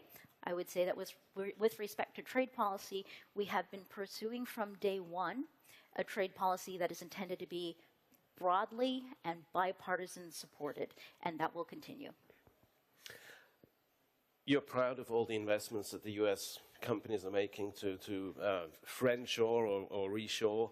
At the same time, building basically parallel supply chains is very expensive. I mean, can the economy and the world economy, can they afford all these costs of building parallel supply chains? Let me put it this way, and I think for the Bloomberg crowd of savvy business people, of which I am not necessarily one.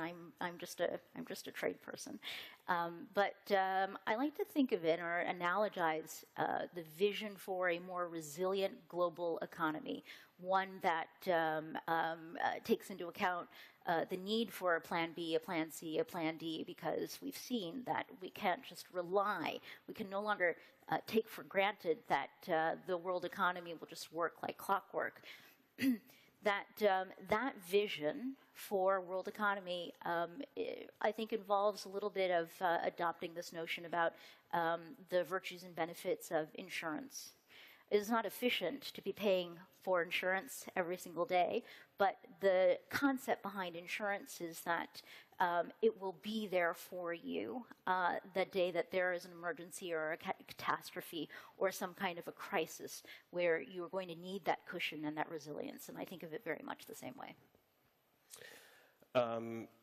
Let's talk about the Indo-Pacific Economic Framework, one of your priorities, certainly in this region. How's that going? It's going great. I'm delighted that you're asking me that question while I'm back in Singapore. because certainly in terms of launching the Indo-Pacific Economic Framework, which the President did with his counterparts back in May, to the first in-person ministerial that we hosted in Los Angeles in September. We are now looking at the first engagement of our senior officials to get together for the first negotiating round in Australia in a couple of weeks at the beginning of December. All of this momentum that we've generated is certainly thanks to a tremendously strong partnership that we have had in this region, in particular from Singapore. So looking at going into 2023, we are extremely excited. There is a framework that we've created for innovation to create a 21st century framework for 21st century challenges that include very disrupted supply chains and a global economy that is really searching for the opportunity to rebuild confidence, to demonstrate sustainability, resilience, and inclusion. Do you have any specific proposals that you'll bring to the table when you meet? Yes, so the Indo-Pacific Economic Framework is not a traditional free trade agreement by design. Trade is one component, but not the only component. So this is economic engagement that includes trade and that goes beyond trade. So we have 4 pillars. First pillar, trade, led by USTR. Second pillar on supply chains. Third pillar on infrastructure and decarbonization. Fourth pillar on tax and anti-corruption. So within the trade pillar, I can go into the components. I think we've got somewhere around 7 to 10 different components. Some of them are quite traditional trade issues. And again, everything is scoped to address resilience, sustainability, and inclusion. So trade facilitation, which is about facilitating the movement of goods across borders. Something that we called good regulatory practices. And as you can see, in terms of naming trade topics, we don't win any awards for marketing or jazziness, but tremendously important in terms of regulatory practices, transparency, notice and comment processes, but also all important disciplines around labor and worker protections, environment sustainability, and the digital economy, which is a novel and emerging area that, frankly, all of the counterparts I talk to are focused on the opportunity that we have right now to be shaping cooperation mechanisms and rules. Is there a time frame to reach an agreement? Yes. Now. I think this is meant to be an economic framework to address the challenges that we are facing now. And so part of the design of this not being a traditional free trade agreement negotiation, those types of negotiations typically go on for several years. By the time you finish them, get them across the finish line, implement them, you've discovered that they're designed for an economy that has already been progressed beyond. Key to our vision across the 4 pillars is to be able to deliver timely results, and that is what 2023 will be all about. Right. So now means in the next 2 years, or? Sure. But, you know, again, emerging challenges, the state of the global economy, and I think that folks in the audience will know this even more personally than I will. This is a global economy that is going through a lot of changes. And so the other design aspect of the Indo-Pacific Economic Framework is that it will allow for the countries participating to continue to evolve our engagement as the economy around us changes.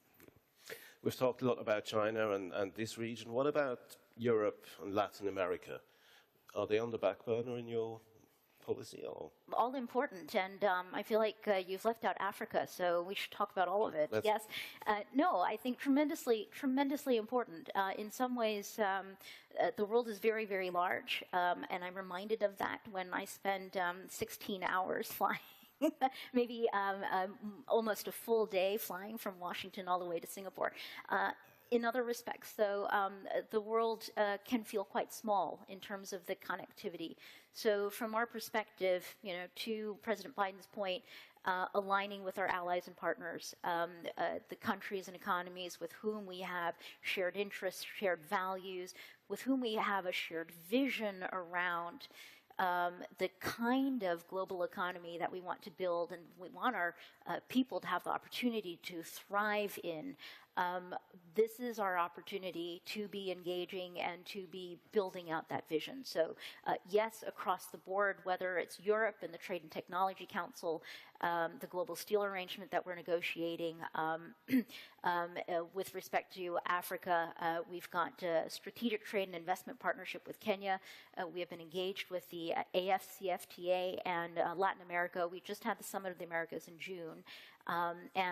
This is an area where we have the most existing trade agreements that the United States has with any region is with Latin America. So I guess if I boil this all down, yes. As President Biden has said, he's instructed us to exercise a relentless diplomacy, and that is very much a part of what we are doing in trade. We're almost out of time, but trade is slowing, according to the WTO. What sorts of economic clouds are you most concerned about in the next 12 months? Oh, well, I think that for the next 12 months, let me just say this, I think this has been a tremendously challenging time. From the individual level of coming through almost 3 years of COVID, the impacts on us as in our work, in our families, in our personal lives, has been profound, and across the board, collectively, something that we've gone through. In terms of those impacts on the global economy, in terms of Russia's invasion of Ukraine, the pressures on world energy markets, and also on food trade, I think that these complexities are multi-layered right now. So what am I most concerned about over the course of the next year? I guess what I would say is this. Instead of focusing on where the clouds are, in order to get through jobs like these, you have to be also relentlessly optimistic. So over the course of the next year, I am so looking forward to engaging with my counterparts, whether they are in Brussels or Tokyo, Singapore, Brasilia, Mexico City, or Beijing, because it is only by engaging each other that we can build towards that resilience and that revived confidence in global economic prosperity that I think we're all so looking forward to. On that hopeful note, thank you very much. Thank you.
Please welcome back to the stage Editorial Director of Bloomberg New Economy, Eric Schatzker. Hey everybody, it's me again. Time to get out your phones. I told you about this earlier. Our first poll. If you open up the Bloomberg New Economy app, you'll find a tab called Polling, and I want you to go there now and participate in this first poll. Here's the question.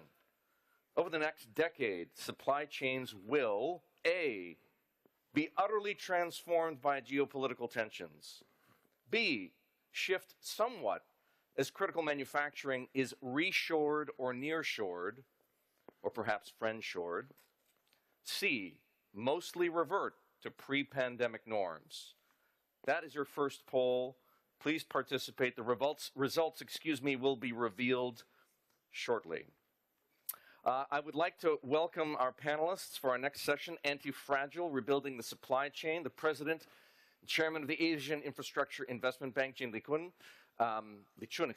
Global Chairman of PricewaterhouseCoopers International, Bob Moritz, the President of Bayer Pharmaceuticals and member of the Board of Management of Bayer, Stefan Elrich, the Managing Director of Development Policy and Partnerships at the World Bank, Mari Pangetsu, and a moderator, columnist at Bloomberg Opinion, Clara Ferreira Marquez.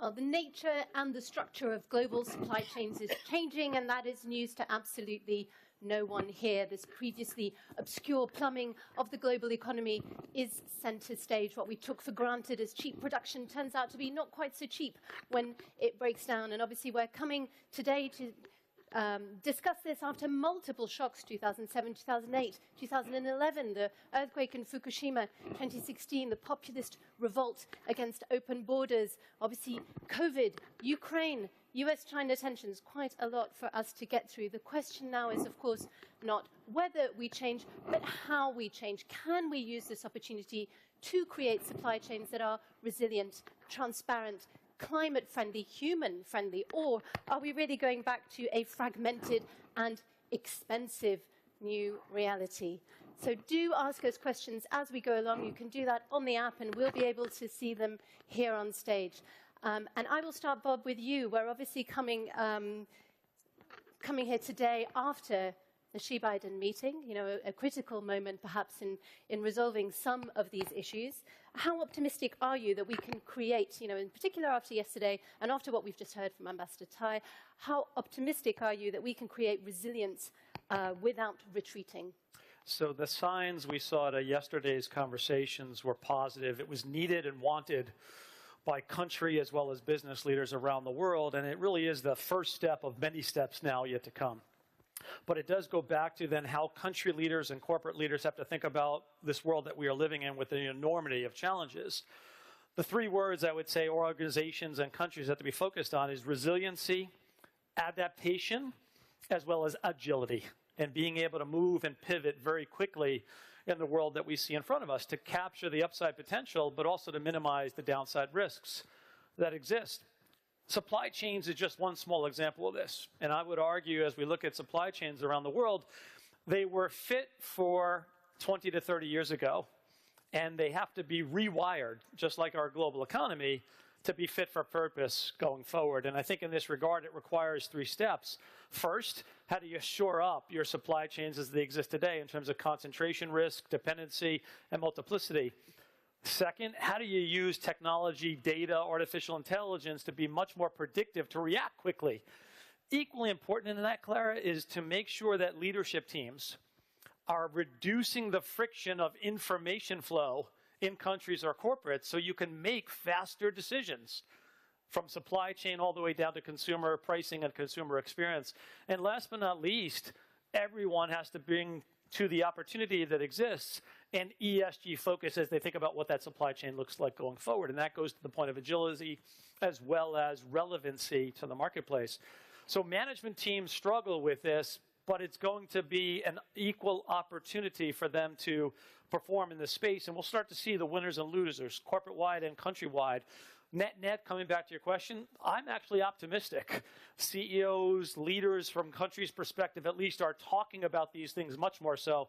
Now it's a question of how do we turn the talk into action into results, and the results to be beneficial to the citizens of the world. Terrific. Li-chun, if I could come to you for the Asian perspective. There are costs to restructuring supply chains. Somebody pays them, and we know that disproportionately usually falls to emerging economies. How optimistic are you after yesterday that perhaps that won't fall disproportionately to the emerging world? Thank you very much. I'd just like to say we're very much happy about the outcome of the meeting between President Xi and President Biden. As you know, a few words, Asian Infrastructure Investment Bank was funded by 57 founding members, and now it's 105. Even though the United States is not a member, we maintain a very close working relationship with the regulatory bodies and financial institutions. So the bank's mission is to promote broad-based economic social development for all of these countries and the peoples. And connectivity is important. Connectivity is the very basis for the maintenance of global supply chain. My view is, while pandemic and to a certain extent the geopolitical tension has disrupted to a certain extent the global supply chain, we should not read too much into what has happened. Global supply chains establishment and maintenance is not dictated by any policy decision makers. It's the natural course of economic development. But there's both upsides and downsides. Upside is obvious. Everybody knows about that. Talking about US-China relations over the last 4 decades, what enormous benefits accruing to these two countries and to the rest of the world. Downside, because of globalized economy, the widening gap between the haves and have-nots, that is to be addressed by the better social policies. It's not the global supply chain or globalization which is the culprit. I don't think so, but the social policies must be improved to deal with the downside.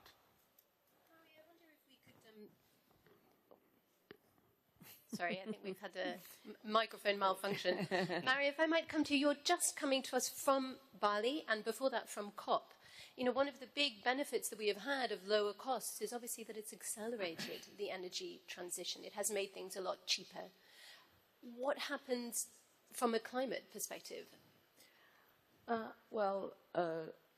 think let me, before I answer your question, just continue the thread of discussion from the previous two speakers, that I think I would agree that what we need to do is reshape global value chains and globalization to be more fit for purpose for today's situation, which is really accommodating for the need for sustainable interdependence, if you like, to use those words.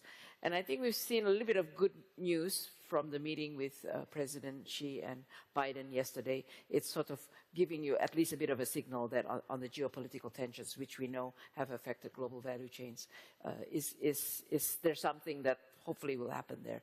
Now, I also came from the COP, where there was a lot of discussion. And let me just share you a few key takeaways in the relationship between trade and climate. Ngozi was there, and I was in a session with her, and she said, people may be wondering why the Director General of the WTO is at the COP. So, and the whole session was actually the role of trade in climate change. You know, trade often gets blamed for contributing to CO2 emission, but what is the role of trade in addressing climate change? And that part of it is to answer your question. The first is the role of trade in ensuring that you can have trade in environmental goods and services, including the things that go into the making of solar panels, wind, and renewable energy, and the services that go with it, right? It's not just the equipment, but the services, so the people movement that need to go with it, so that countries, developing countries, can access renewable technology in an affordable way. And you can, a farmer in the Sahel can access drought-resistant seeds so that they can plant in a sustainable way, et cetera, et cetera. So opening up and making sure you have trade in environmental goods and services is key. And that's where, you know, all these issues about geopolitical tensions and friendshoring, nearshoring can affect that. And that would actually not be good, right, for the link between climate and trade. Second, you need to remove the favorable bias on high carbon intensive goods. We actually have numbers to show that if you remove this favorable bias for carbon intensive goods, you would reduce CO2 emission. Third, trade facilitation. I heard Katherine Tai mention trade facilitation. Trade facilitation, you know, inefficient trade in the logistics and the movement of goods can actually add to CO2 emission, lead to food waste and so on. So addressing trade facilitation is the third component. The final component is sustainable supply chains, because actually sustainable supply chains is now being demanded by consumers, it's being demanded by companies because they have net zero commitments. So countries actually have to respond to this in the regulatory environment. It's about the regulatory environment, it's about the carbon pricing, and we are already going to face CBAM, the Carbon Border Adjustment Mechanism from Europe, where trade will be affected by how much carbon you have in your production, right? So the whole issue of sustainable supply chain needs, on the one hand, it will probably, hopefully, if done in the right way, can contribute to a reduction of CO2 emission. But if it's not done the right way, and it's done in a way where the standards are not able to be met by developing countries, and the capacity of firms in developing countries, SMEs, then they would be shut out of the trade. So it has to be done in a way where we can agree on the standards, and hopefully in a multilateral way, and there's capacity building to meet these standards, and a process to get there.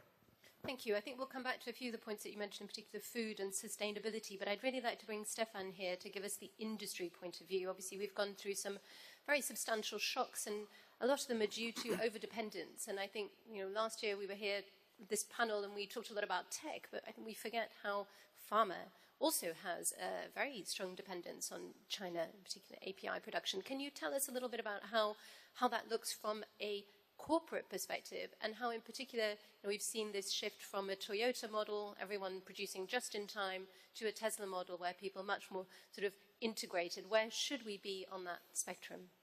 So thanks, Clara. When we look at pharmaceuticals, this has been actually one of the good examples of a resilient supply chain over the past years, including COVID. We've often heard about our China dependency. Let's also not forget that China is largely dependent on the import of innovative medicines from the Western world. I would even dare to say at least as much as. What we've seen, and I can speak on behalf of my company, what we've seen that our supply chains have held. That being said, we have about 90,000 suppliers for Bayer. That's buying about 19 billion in goods just through our supply chains. We, of course, have to create diversification in the supply chain to have a plan B in case something goes wrong. But I was really surprised that even products that were in high demand during COVID, and there were some medicines that were in extremely high demand, we managed to actually keep our supply chains functioning. So this has not been so much of an issue, which sort of I think proves a point. When you take health or when you take nutrition as examples where there's a strong interdependence around the world from creating availability for these goods, then also even political woes or a pandemic will not fully bring this to a stop. Maybe something to learn from also for other industries. Absolutely. And just on this infrastructure part of this, I'm struck by the numbers. You talk about 90,000 suppliers. I mean, that's quite the supply chain. The AIIB has frequently talked about the infrastructure gap in Asia in particular, but obviously it's a global gap among all the emerging economies. How do we ensure, and last year when we were here, we just had the Ever Given, which was sort of the ultimate symbol of the problem with supply chains. How do we ensure that infrastructure gaps, infrastructure failures, logistical failures are dealt with and are funded, in particular in this part of the world? As I said, the connectivity and the global supply chain are closely related to each other. The Asian Infrastructure Investment Bank was up and running in January 2016. It's now 7 years into operation, and we have tried our very best to promote connectivity. But interesting to say that probably this name, AIIB, is a misnomer because we do not work only in Asia. We grew from 57 founding members to 105 based on the international best practice and high level of governance, ESG and everything. That's why we could have wonderful working relationship with the Marine, with World Bank, EDBRD, because we have the same standard. And we work together to promote connectivity. So that's a very important point. And we do not believe Asia can sustain itself healthily without working in close relationship with the rest of the world. Connectivity means we would like to cut short the travel distance and improve the efficiency of transportation, which also means good for climate change mitigation. For instance, if we finance a road project in Latin America, and that would help reduce the travel costs on the continent and also from the port to the 80 ports in Asia. So we believe connectivity is important for economic efficiency and also dealing with the global challenge of climate change, and we promote renewable energy. We promote the many countries' efforts to net zero. So all this kind of thing is very much important, but I like to highlight the point, the infrastructure should not be defined in a traditional way. Infrastructure covers a lot of areas. It's modern infrastructure, built, designed with high standard, and also throughout the entire life of the project, we take care of the climate change issues. It's digital infrastructure, it's basic infrastructure, and also social infrastructure. Again, we'll come back to that, but I think it's time, I know you're all on tenterhooks to find out the results of our poll. If we could bring up the results of the poll. Will supply chains be utterly transformed, shift somewhat, and mostly revert to pre-pandemic norms? Well, I think we're all relieved to know that nobody really, or a small amount of people think it will be reverting. Most of us are a little bit optimistic, thinking it will shift somewhat as manufacturing is reshored, nearshored, friendshored. Thank you. There you go. I wanted to, Mary, to come back to you on the food issue and sustainability, which you mentioned briefly earlier. Obviously, you were Minister of Trade in Indonesia during the last food crisis. We're days away from the end of the Russian grain deal to allow exports from Ukraine. How do we ensure that the food supply chains keep moving? What can we do concretely today to ensure that that keeps moving? Well, the first thing is the actual export restrictions that happened this time as well as last time, which the upshot of it was that it accentuated the price increase in food. In 2008, the food crisis was worse because it was a lack of production issue. In the current food crisis, it was more because of it was also partly production, but more accentuated because of the invasion of Russia of Ukraine. And in both cases, the first reaction was food security. I need to keep the food at home. And then there was export bans, export restrictions. And so we didn't learn from the 2008 crisis. And it repeated, and what happened then and now, after the price had gone up, was to have international cooperation to agree that this is not good, right? Introducing export. And we have all the data to show that it probably led to about 10 to 15% higher price than what it should have been because of these restrictions.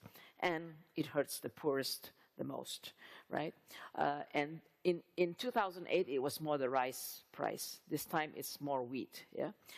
So wheat, and it only impacted more the countries that were very dependent on Ukraine and Russia imports of wheat, which is a lot of the Middle Eastern countries. In the last food crisis, it was rice, so it affected Asia and Africa, and it was much worse.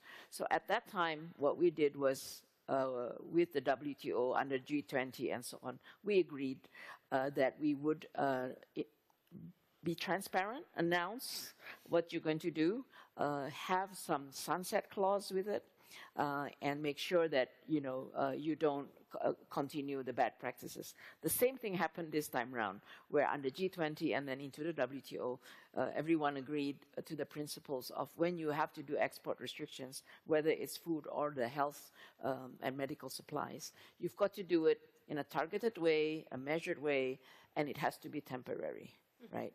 So but how you enforce it is still an issue. The second thing I would mention is trying to compare the two situations. At that time, because it was a production issue, within ASEAN countries, because the biggest importer and the biggest exporters of rice are actually all ASEAN. So at that time, I was the trade minister in ASEAN. It happened,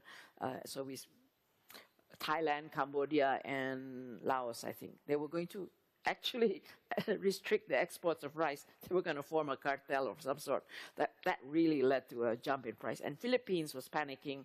They said, I'll pay any price for that. So we had a meeting, said, no, guys, you can't do this. So then we agreed and we came out with a statement, okay, they're not going to restrict the exports. And the second thing we did, and this is about transparency, and it's about data. Actually, I wanted to emphasize the importance of data, because you have to know, how much food you have, where is it being produced, is there enough stocks? So the other thing we did was to have an agreement on stocks. It doesn't have to be physically in your country, but the ability for you to be able to access stocks when you have a shortage, whether it's a crisis, food crisis, shortage, or whether there's a hurricane. And the one thing we did was actually get the support from the U.S. Under the WTO, this is very trade jargon, in negotiations, Japan had to keep a minimum amount of rice in Japan. That was part of the WTO agreement. So this rice is just sitting there in Japan, and we got an agreement that ASEAN could access this rice if we needed it. We never accessed it.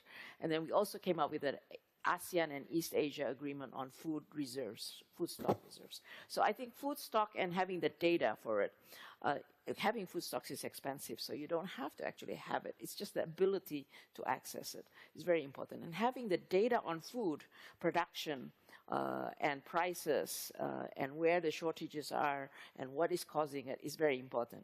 And that's why this time around, we, under the G20 and the G7, there's all kinds of things going on in the food coordination. We've come up with a food dashboard, which is getting everybody's data in one place so that you can have the accurate data for policymakers to make the right decisions and for cooperation to happen. Finally, let's not repeat let's learn from all the food crises we have. It's not just the immediate response that's important. We have to address the drivers of food insecurity, which is climate change, which is unsustainable food practices. And finally, it's not just about the food, the fertilizer issue. The trade in fertilizers is the big issue. If we don't address that now, the food production will be affected, including rice. And that will accentuate a food crisis, maybe in the next 6 or 12 months, if we don't address the fertilizer shortages that we are experiencing. Are you optimistic that we might see something on that out of the G20? Not in the G20. What they have done is revived some of the cooperation that they had come up with in 2008. One of them is the agriculture market information system. The other is all these agreements on principles of how you would undertake export restrictions, but enforcement is an issue.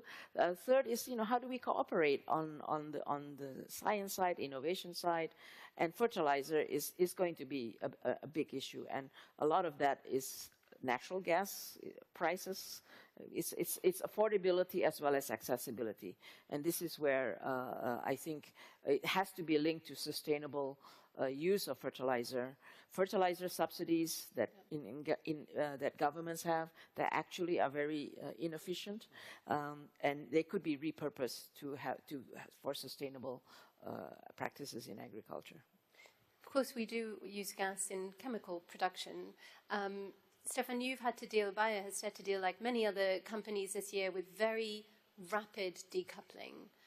It's been Russia on this occasion. It could easily be another economy. Tell us a little bit about how that worked and what lessons you have learned as Bayer in dealing with this. Yeah, thank you. So let me quickly add to one of the comments that Mary made. I think the fertilizer crisis also offers other opportunities for innovation and look for new ways and innovate how to, for example, go to biological fertilizers or other means to advance here. So I think a crisis is always an opportunity also to come up with new solutions, and I hope that we can come up with some of those. But you're right. I mean, the energy crunch has especially hit companies in Western Europe.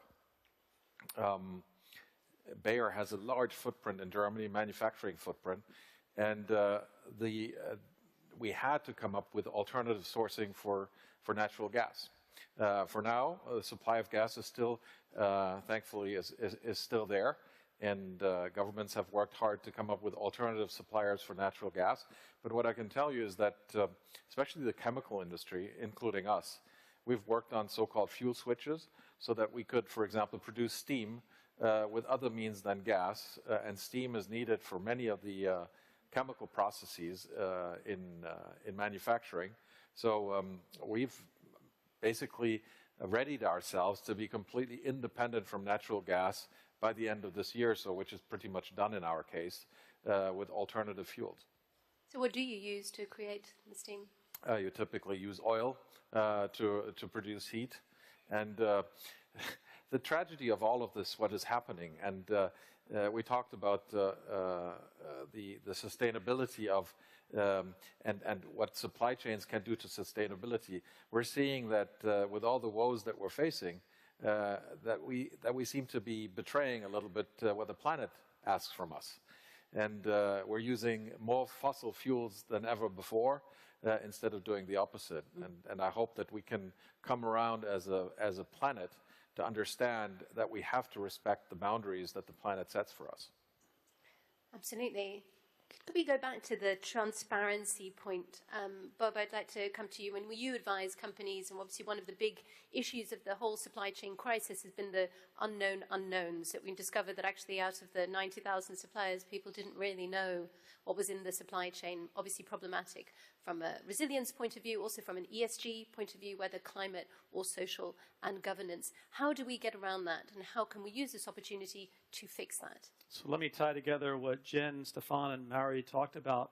As you think about supply chain, and I'll call it the modernization and moving towards that modern supply chain that's going to be fit for purpose going forward, you actually have to focus on that second piece that I talked about in my opening comments, which is how are we using information better, more transparently, to make better decisions, both in terms of what's needed and also what is supplied. And this comes back to actually working across the ecosystem. Let me bring 3 examples to bear really quickly. If I'm sitting in the pharmaceutical space or the medical or healthcare space, what is really important is not necessarily the production, but actually the necessary data that should be shared more so to do the research to drive forward. So our modern supply chain has to focus on the very first start of information sharing on a global basis, so we can actually do that faster, more effective, and more efficiently as a key dependency to actually get to ultimately the production and the engagement with this 90,000 suppliers, so to speak that. Second is, how do we make sure that as we think about the ecosystem and we have sufficiency of transparency, are we accelerating the leverageability? There's plenty of examples of how to solve for some of these problems, but they're unfortunately right now very small and not leverageable across the world. And clearly, as we think about climate in particular, there's opportunity. Our own studies will tell us that the venture capital money being applied to, for example, technologies that'll help sustainability more broadly, it is very small, to the tune of less than $5 million equivalents. And yes, we're getting some upside there, but this should be multiples of that on a global basis if we can work together across that ecosystem. And the last point I want to come to, Clara, which we have not talked about yet, is how do you think about looking at the ecosystem of supply chain and not forget the labor and the social aspects that is equally important. And that's where Jen went to in terms of making sure that the societal applications of this, of the haves and the have-nots, are ultimately determined. So that point of transparency, engagement, and looking across the ecosystem at a much more detailed level is candidly the way people need to think about this going forward, being willing to do so and leveraging data, transparency, artificial intelligence, and the like to make better decisions faster and leverageable across the entirety of the world. So data matters, but the other fuel for supply chains has long been trust, right? Trust between countries, trust between corporations. I could ask any of you, but I'll start with Li Chun at the end. How do we restore the trust that has been broken over the last few years on many different levels? You see, the outcome of this survey, I was for number 2. Yes. Certain reshoring, certain, but you cannot completely go to the pre-pandemic days. And so I don't think you should blame some of the countries. We would like to do a little bit more about the self-sufficiency, but don't go to the extreme. The swing fashion of the pendulum indicates that the countries need to adjust, but if you go too much, you will suffer, and probably the rest of the world will suffer. And you talked about, Robert, you talked about transparency, which I think is very much important. And because transparency covers all of these things. Are you fair to your trade partners? Are you trying to block the others? Only end up hurting yourself. All this information, all this data would help at the micro level the companies to make the decisions, and macro level to better design monetary policies, fiscal policies. So that is important, in my view, to maintain the confidence in this global supply chain. Stefan, from a corporate perspective. Yeah, I think we have an opportunity here to recalibrate and reestablish trust, and it's probably going to wind up being in that number 2 bucket. But ultimately, our goal should be more to go more towards the number 3 bucket, to the pre-pandemic, because that's what trust does, and that's what a fair recalibration will do, to do something that benefits all of us. Because we heard before, I think Ambassador Tai said, we have to have some insurance that we need to pay for Plan B, C, and D. That's probably what is needed, but that's not the optimal state that we should be in. So over time, as trust is reestablished, I hope that we can also behave more efficiently, because that's also going to be important for the planet, again.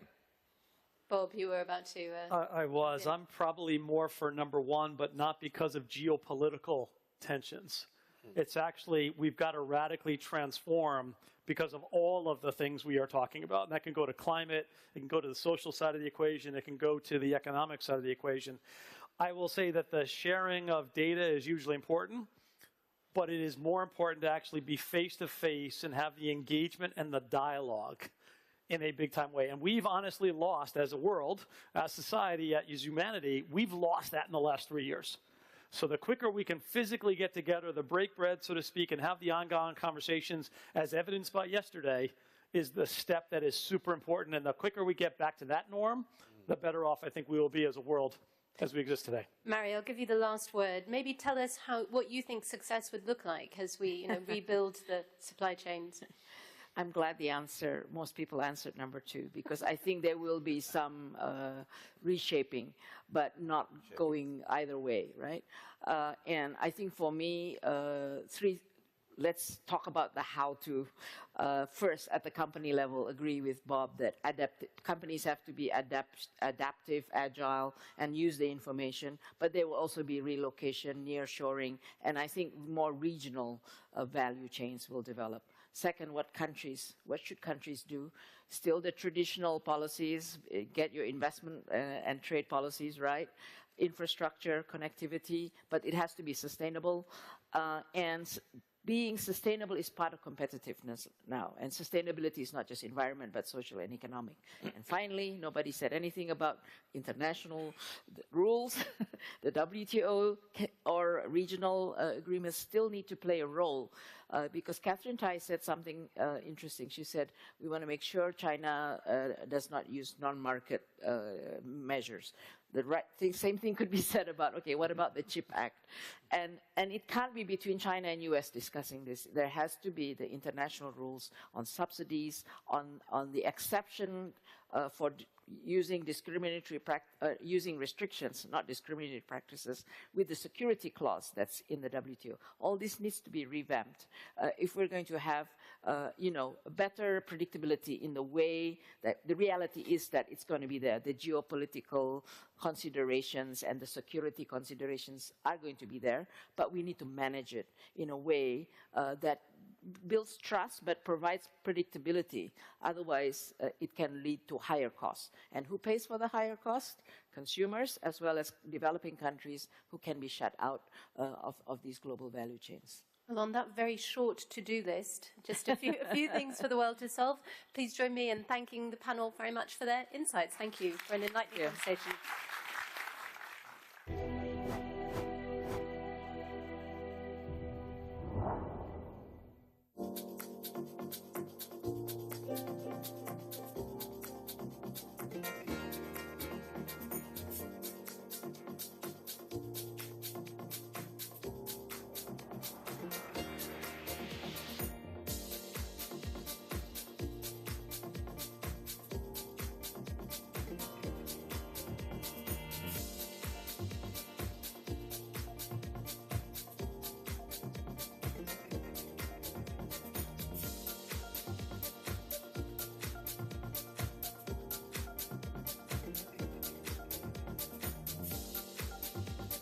Please welcome to the stage founder and Chief Executive Officer of Citadel, Ken Griffin, and Editorial Director of Bloomberg New Economy, Eric Schatzker.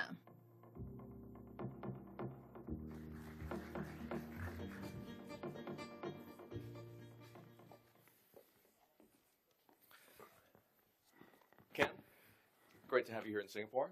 Eric, it is a pleasure. Thank you for coming. Folks, one of the many reasons I was excited to have Ken Griffin here at the New Economy Forum is because he's really good at finding the signal in the noise. And there's an awful lot of noise right now.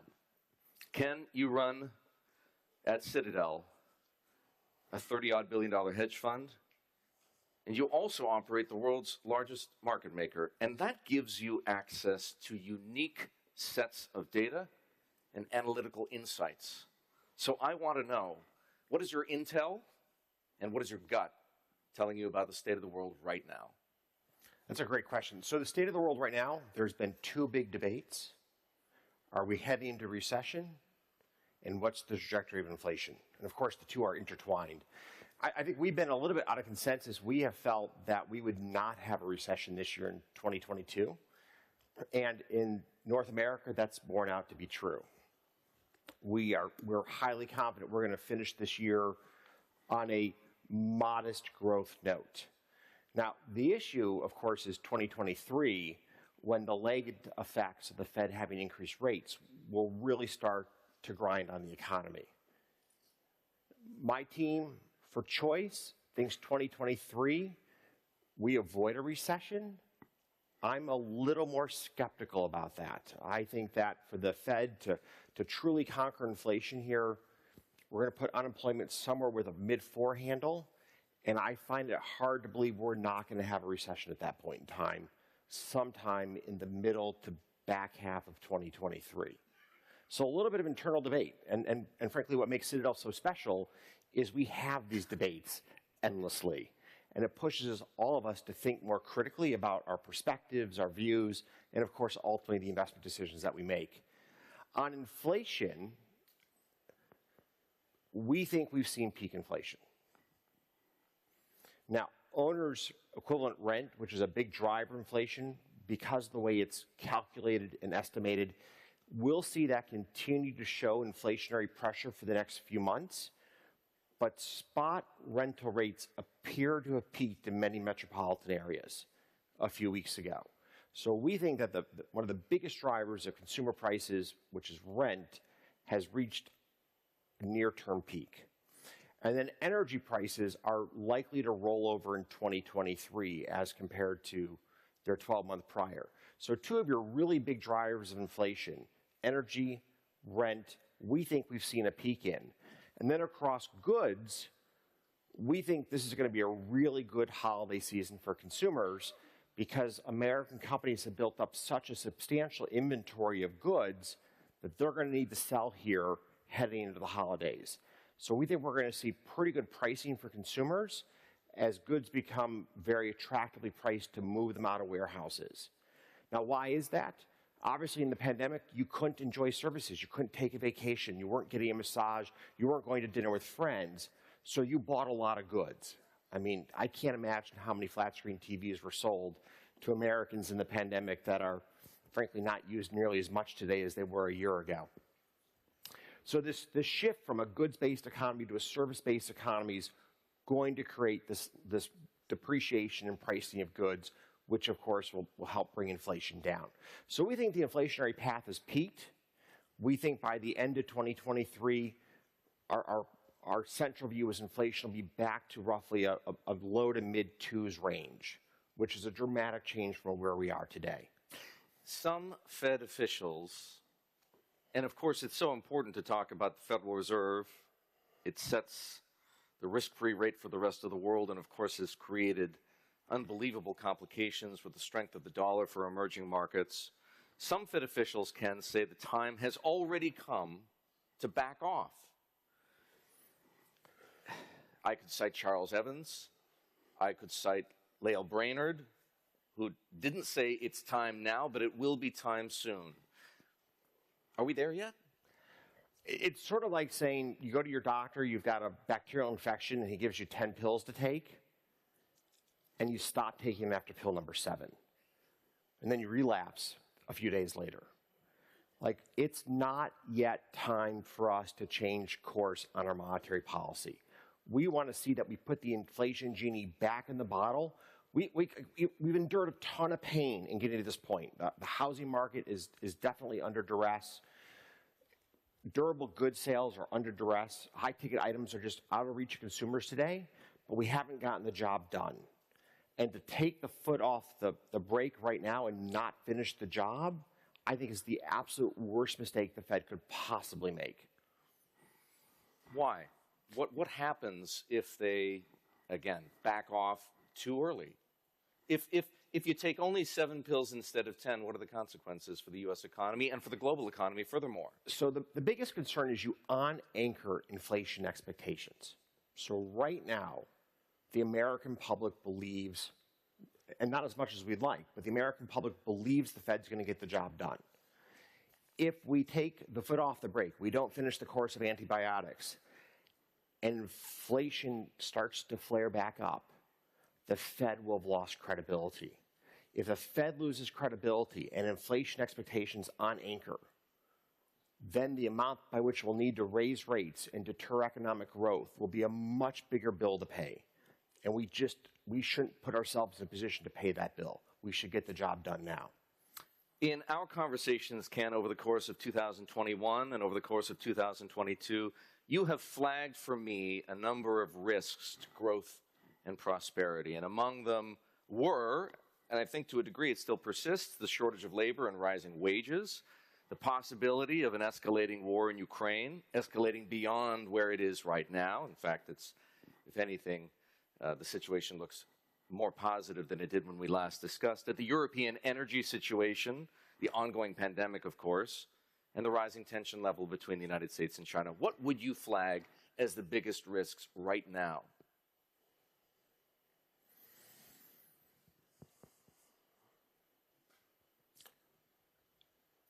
Well, there's tail risks, and then there's risks that are like definitively in play. Mm-hmm. So a tail risk would be, we've seen the virus COVID-19 continually mutate into a strain that is more transmissible and less deadly.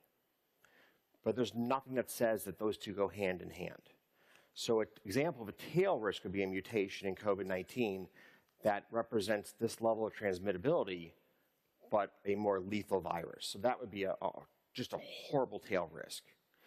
In terms of risk that we think about a lot in our portfolio right here, right now, obviously the war in the Ukraine is front and center, because the war in the Ukraine is driving an energy crisis in Europe that is almost incomprehensible. We're going to see, and this winter, fortunately, we're going to see just limited rationing of energy.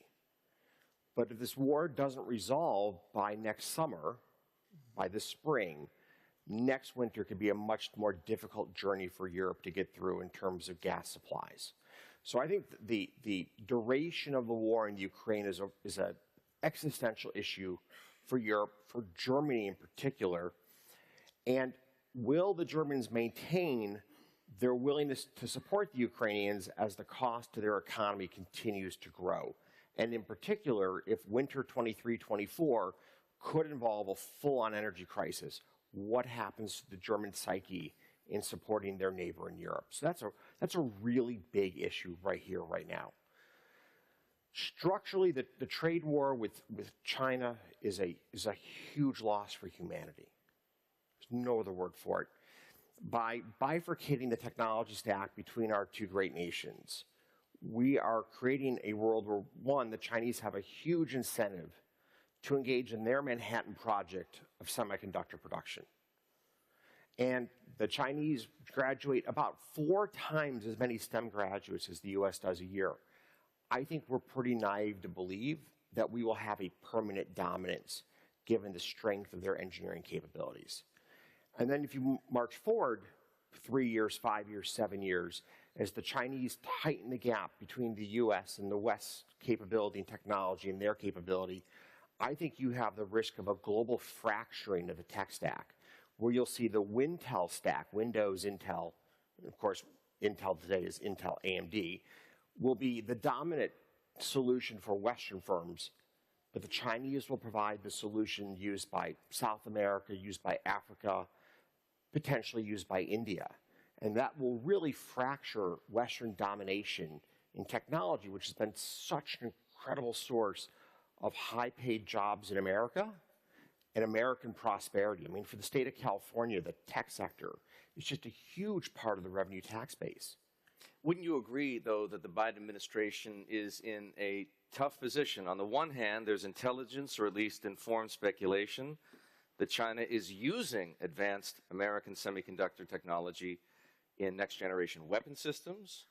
There's also bipartisan support for a tough stance on access to American technology by the Chinese government and Chinese companies. These things, if the former is true, and we know the latter is the case, shouldn't it warrant, at the very least, some concern, if not action, by Washington? So first of all, there has been action that's important. The CHIPS bill is a really important piece of legislation.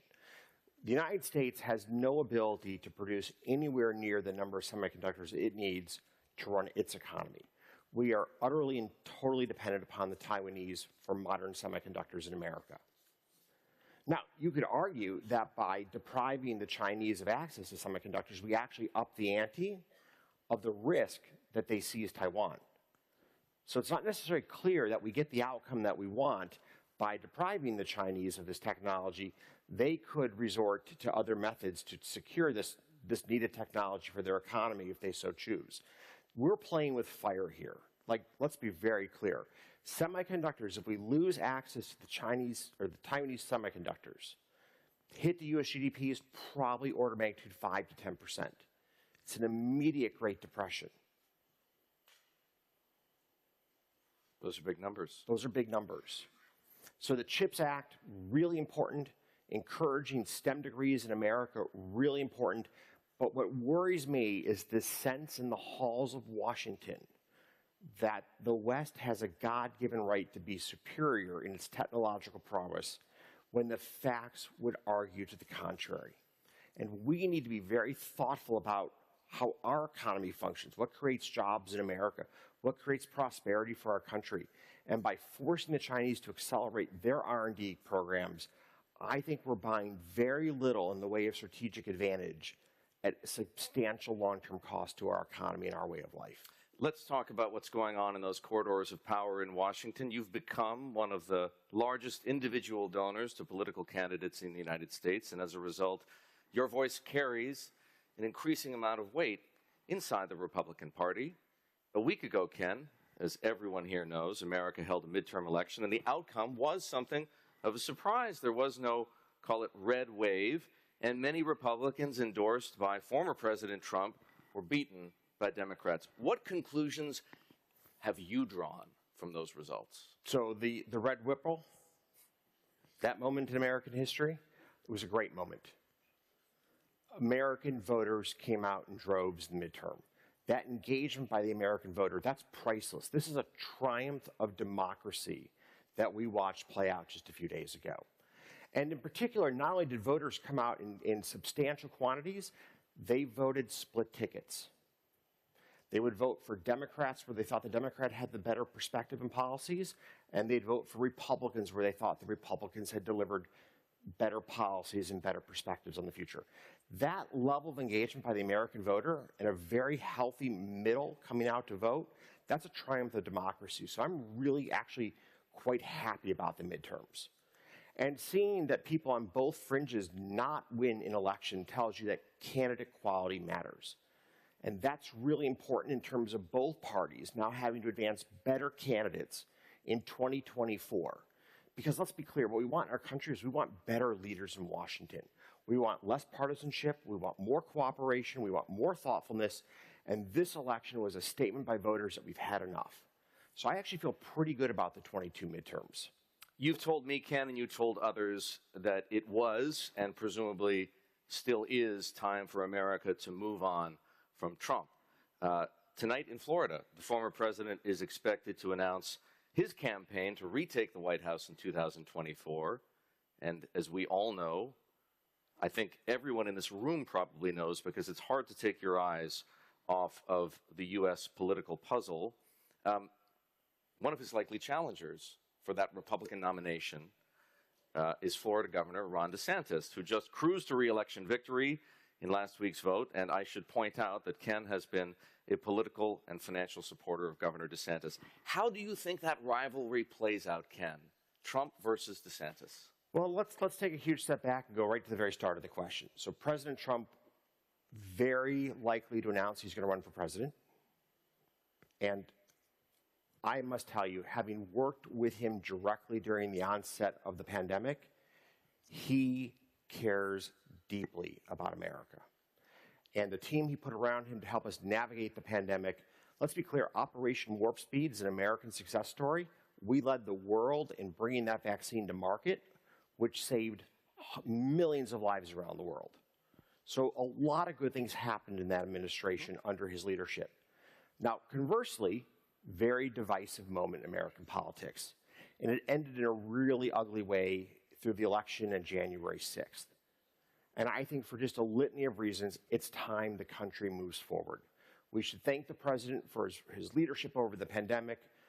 But the president of the United States is not just about policies, it's about the prestige of the office, it's about bringing our country together, it's about unifying the American psyche. We fell short on that as a country in his administration. Let's compare and contrast that with Ron DeSantis. Ron DeSantis, as governor of Florida, just won a landslide victory. He won by 20 points in a state that was viewed as purple just 5 years ago. Why did Governor DeSantis and frankly, Republicans up and down the state do so well? Why did Florida become so red, the only blue is the ocean around it?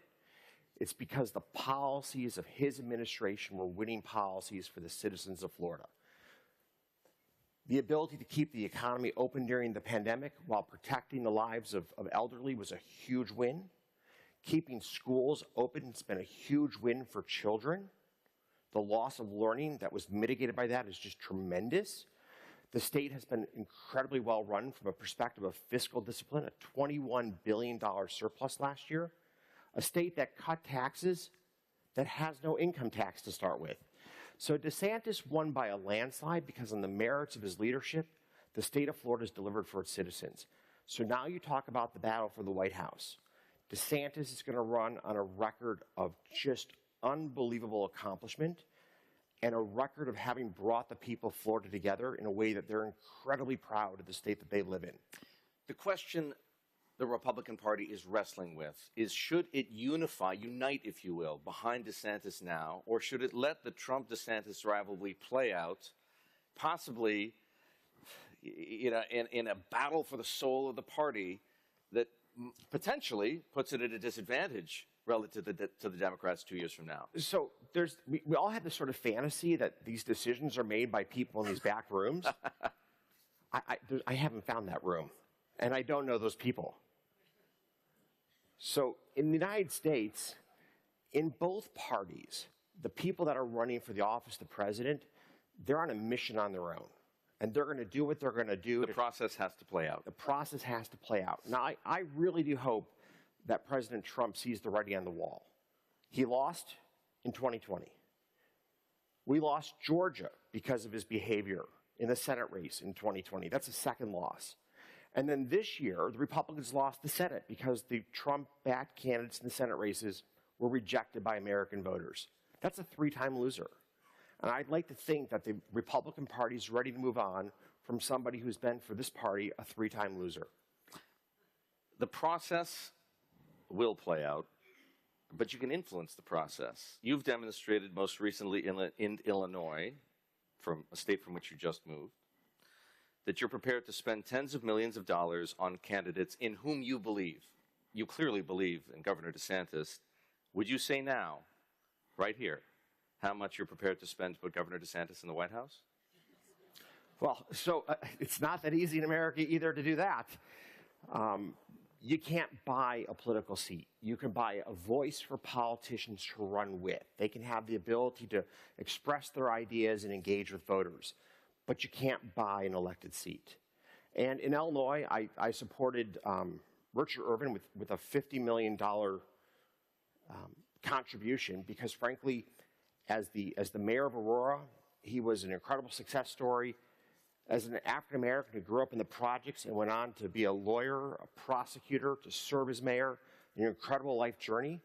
And J.B. Pritzker spent $35 million to back a Trump-supported candidate. So I actually think that Illinois was once again the cesspool of American politics, where the Democrat spent $35 million to support an ultra-right Republican candidate and to help that person through the primary. I find it to be despicable. It's part of the reason I have no regrets leaving the state of Illinois. I don't miss our governor, and I don't miss the politics in Lincoln's land of former opportunity. So the big picture is DeSantis is going to need a lot of support from a lot of people, but ultimately he's going to win this election based upon what he's delivered as governor for the state of Florida and about the vision he can sell for America. And if he chooses to run, and that's not a foregone conclusion, but if he chooses to run, I think he will have a compelling vision for our country. He appreciates the importance of education, of the environment, of public safety, of strong national defense. I think his message will resonate with American voters. Ken, I don't have much time left, but I have to go to one other place, and I can't believe it's taken this long. We've gone this far into the program, and nobody's talked about crypto.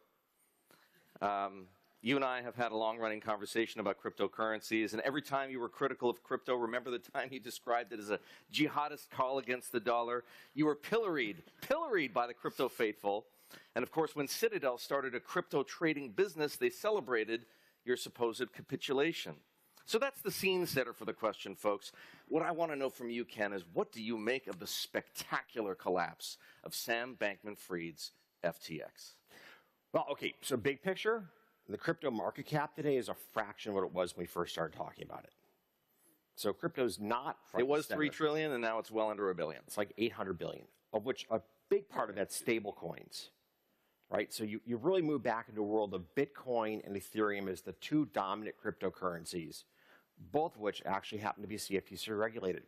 Look, FTX is one of these absolute travesties in the history of financial markets. I mean, people will lose billions of dollars collectively. People are going to lose billions of dollars. And that undermines trust in all financial markets. But was the fundamental problem that it was a business built on cryptocurrency to begin with, or that it was a business that wasn't adequately regulated, or that it was a business that the venture capital and other investors who put money into FTX didn't adequately, diligence? What's the fundamental problem? Well, I think the fundamental issue... Or was it just fraud? So first of all, that's a really big choice of words to use, and I can't go there at this point in time. What we do know is the balance sheet shows a giant black hole. And there's no doubt that customer assets were used to make investment decisions in favor of FTX's shareholders, which didn't work, at the expense of the customers. That's not permitted in American broker-dealers. You can't just use your customer assets to go engage in proprietary trading. That's a huge no-no. It's a no-no in most parts of the world. It's in most parts of the world, and that's a good no-no, to be clear, too. All right? So FTX, billions of dollars have been lost here.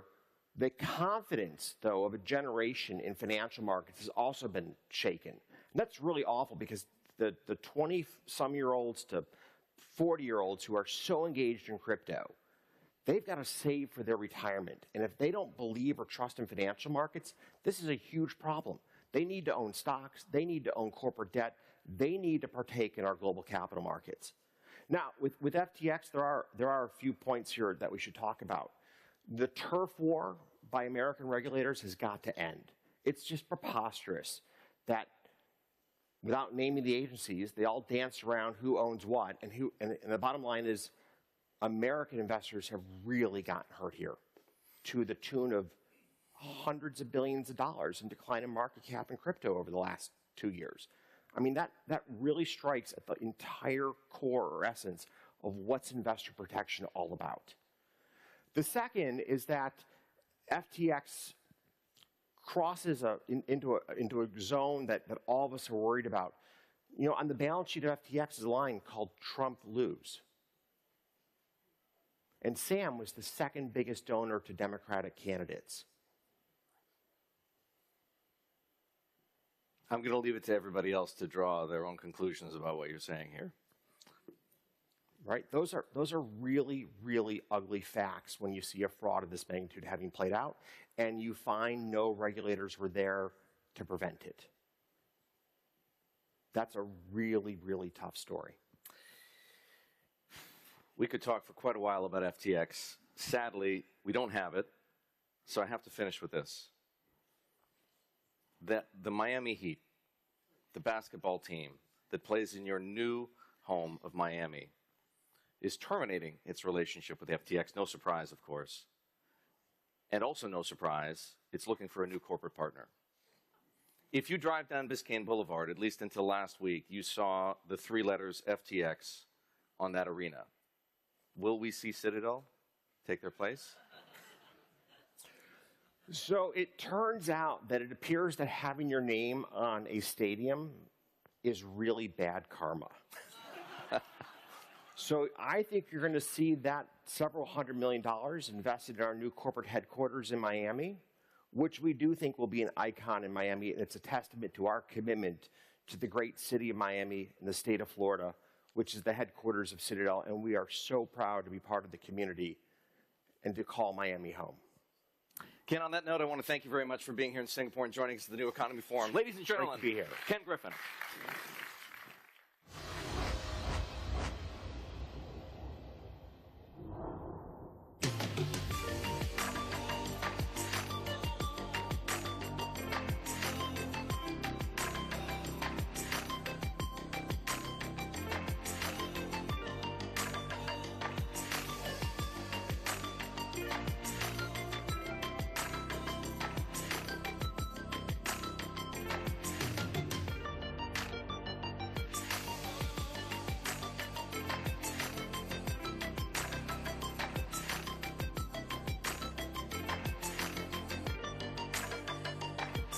Please welcome our panelists, co-founder and chief executive officer of the exploration company Alen Ubi, co-founder and chief executive officer of Fleet Space Technologies Flavia Tata Nardini, assistant professor and director of the Space-Enabled Research Group at MIT Media Lab Danielle Wood, and our moderator, anchor for Bloomberg Television, Manus Craddy.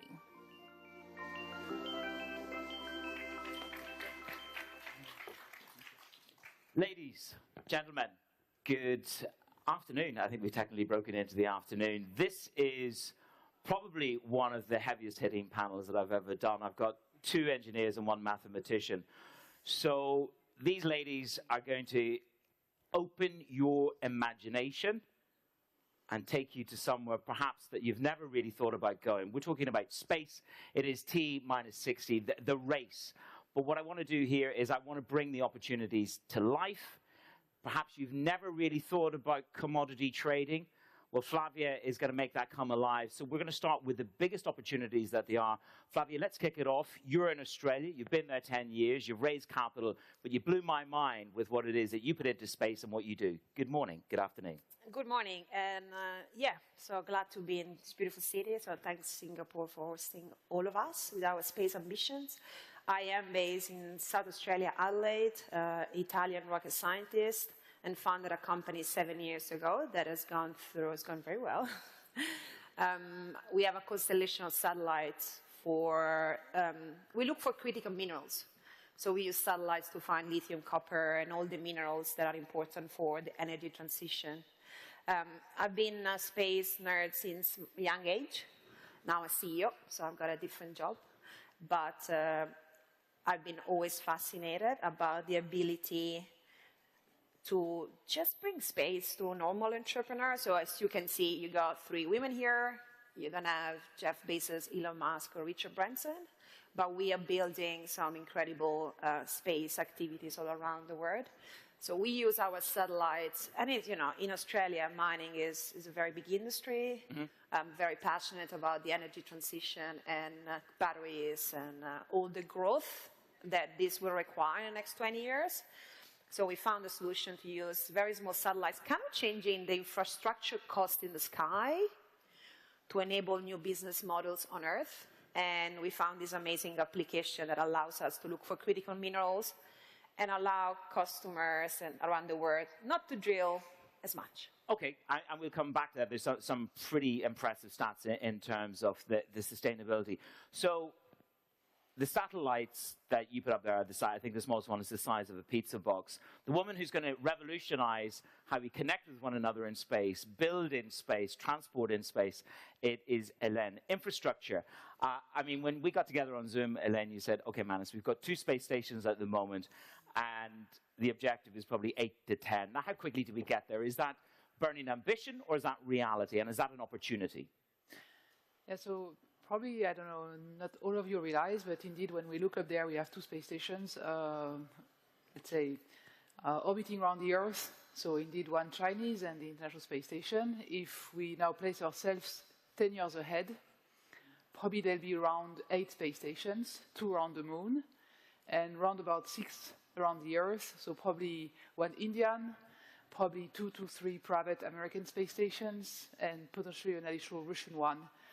And the ISS probably will be down by then. So basically, it's a 400% growth of in-space infrastructure. And that's an opportunity for us on Earth, of course, because on the one hand, it's basically building our future as human species. Before we go to Mars, the first step, of course, is to learn how to live up there, and then how to learn how to live around the moon, basically. And for the Earth, we can manufacture in space, we can do in space things we cannot do on Earth. For example, we can do research on cancer in space, we can grow crops in space, things that we couldn't do on Earth. And we also, while being in space, actually, we face very important challenges in terms of energy storage, in terms of new types of batteries. I just take the moon as an example. If you want to stay like 6 weeks on the moon, you'll have to sustain minimum once what is called lunar night, which is minus 200 degrees, 14 days of night. So it means if we want to do that, we'll have simply to find completely new technologies in terms of batteries and energy storage. So that's basically a huge boomerang effect back. And what we're doing at the exploration company is basically providing the transportation system so that we can go to these stations. So we're building a spaceship, which is launcher agnostic, can be launched by SpaceX, can be launched by Ariane, can be launched by Indian launchers. And basically, once we are launched, we go to stations around the Earth, we go to stations around the moon, we can refuel our vehicle, and then we come back, and then we reuse the vehicle again. So that's basically what we're doing. And the first time in the world with green propellant. So actually, we are one of the first, I think the first company in the world really contributing to build a space transportation ecosystem which is sustainable. And that is when you begin to stop squabbling over 2 or 3% growth in China, and you begin to blow your own mind and think, where is the next 10 years of growth? And after the Zoom call with each of these 3 ladies, it was like, yeah, you know what? I need to stop talking about macroeconomics with China and the United States of America and start talking about the next 20 years in space. Now, Danielle, you made it very clear to me that the imagery that's in most of this mind here is, dare I say it, maybe some of the launches that we saw this year, defense and intelligence as a result of the Ukraine war made some of these issues come alive. But you say, I need to go beyond that. It's about space being a public utility, which goes back to the very principles of the UN. When first regulation came in. What do you mean by that space is beyond a public utility, more than just a public utility, or should become a public utility? I love building on the examples my colleagues here have given. And the thing I want to highlight, as you've been saying, is that in the next few years, we're going to see humans do activities in space that will fundamentally shift our relationship with locations beyond Earth. It means we're going to, as you say, see lots of new activity in orbit around the Earth, as well as on the moon. And all of that feeds back into service to Earth. So part of my job is to help us remember both the opportunities and the challenges that are coming up. Because right now, we can use space technology that already exists to help meet sustainable development goals as identified by the United Nations. But we can also ask, what sustainability challenges are we creating in space, and you're already thinking about addressing, and which ones do you want to avoid? So space is what we call global commons. The United Nations did a really excellent work even back in the 60s. In the midst of the opening of the Cold War, amazing teams came together from many countries and wrote a set of treaties. And this is the first idea that I wanted to make sure people hear. People sometimes come to me and they ask, what's going to happen in space because there's so much freedom of action and there's no one with any rules. I say, no, actually. And this is part of the myth busting that you wanted to present, which is the first myth to bust is? There are rules in space, but they come through international law, and then they are implemented by national governments. So there are a number of treaties, and most countries participating in space have signed the key ones, especially the Outer Space Treaty and a few other key ones to make sure we don't arrest each other's astronauts if we have an accident, and to see how we can coordinate on liability. So there's a number of great and actually quite noble, I think, writings about international space law. And most countries operating in space have signed these and made them domestic law. And those domestic laws are applied to any private activity happening in space, which is good news. It means that companies that are starting in space do have guidelines they have to follow. It also means we gather with the United Nations in a committee called the Committee on the Peaceful Uses of Outer Space every year in Vienna. And there's ongoing debate and dialogue among countries about how to coordinate these exciting new activities that are coming in space.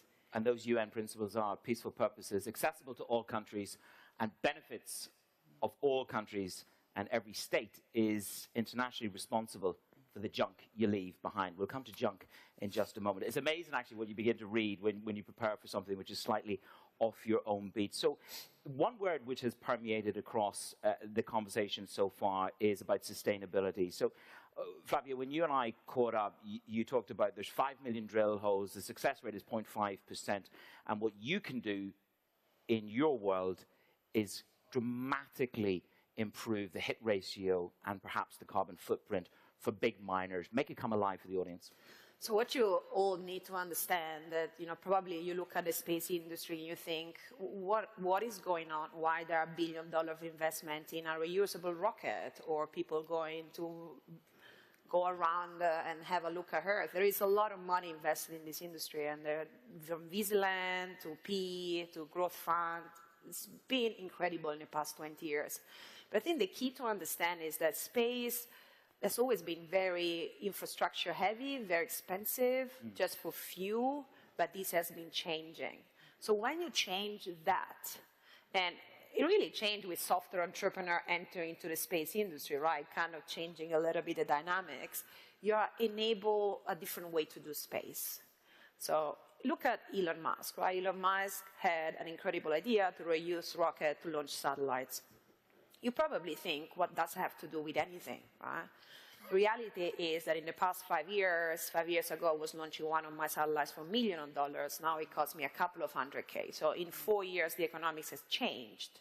So it really allowed my business to flourish. So he launches my satellite with his rocket, and I find critical minerals for Tesla. And then suddenly, space becomes an enabler of really big problems for Earth. So you create that cycle that can just be disrupted when you have reusable rockets or small satellites. My satellites are 3D printed and very, very small. So there's a lot of very scientific, complicated things out there, but they're solving problems here. The 5 million drill holes with 0.5% of finding rate on deposit is an alarming stats, because we need 40 times more lithium, 6 times more copper, nickel, cobalt. So this mining industry is going to become, in reality, the energy transition is a mining industry transition that is counterintuitive, because we are trying to save the world by moving into renewable energy. And to do that, we need to drill this planet. So this is not just about billionaire going to space. This is not about people that understand or not understand what is our propulsion system. This is about the fundamentals of our economy. Okay, Len, you make it come alive in terms of what we're going to do up there. You propel us there. That's part of one of your missions to get up there. But when you've got infrastructure up there, what's going to happen next? Talk to me about what happens in 10 years' time. What are we going to build up there? What are we going to transport up there? How's it going to be? Yeah, so I think what we're going to see around about 10 years is basically around the Earth, more and more infrastructures. So we're going to have living infrastructures for astronauts, but also for tourists. And it starts with billionaires. You know, you can think about the beginning of the aviation industry. It also was starting with billionaires, and now it has communalized. So probably not in 10 years, but we'll see that, I think, longer down the road in space. It took around about 70 years for the aviation, basically. That's basically the time frame between the first tourists and the creation of Ryanair. We're also going to see in space, I think, around the Earth, strategic/military infrastructures, for the very simple reason of what Flavia was mentioning. Space is becoming more and more critical for Earth in terms of imagery, which enable us to optimize agriculture, logistics, climate. In terms of communication, you're doing IoT communication, but also broadband communication. So if you think about in 10 years, like 50–60% of our broadband communication is going to come from space, for example, and that's going to be a critical infrastructure for every autonomous cars. And then you add to that positioning, you immediately see that if these infrastructures are being hacked or being destroyed, we're going to have huge problem on Earth. So there is a critical need to protect this critical infrastructure, and to protect these critical infrastructures, I think we're going to see in space military infrastructures, storage, but also capacity for spaceships or vehicles that can remove threats, can be debris. So this is for space sustainability, can be also other kind of threats.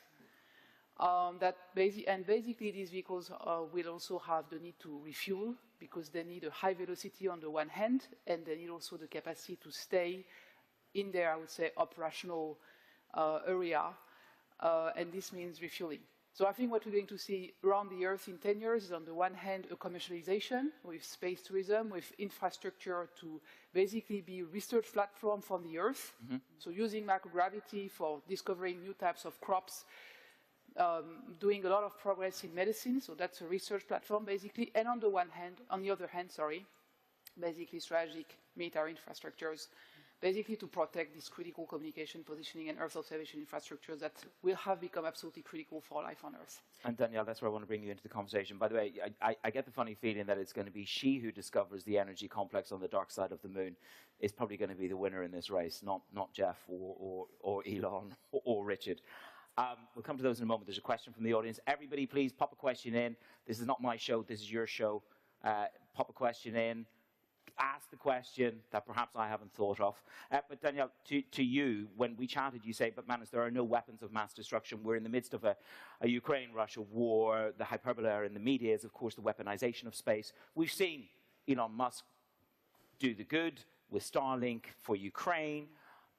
But again, to that point that Hélène just made in terms of the weaponization of space, how real is that, or is the world strong enough to make sure it doesn't happen?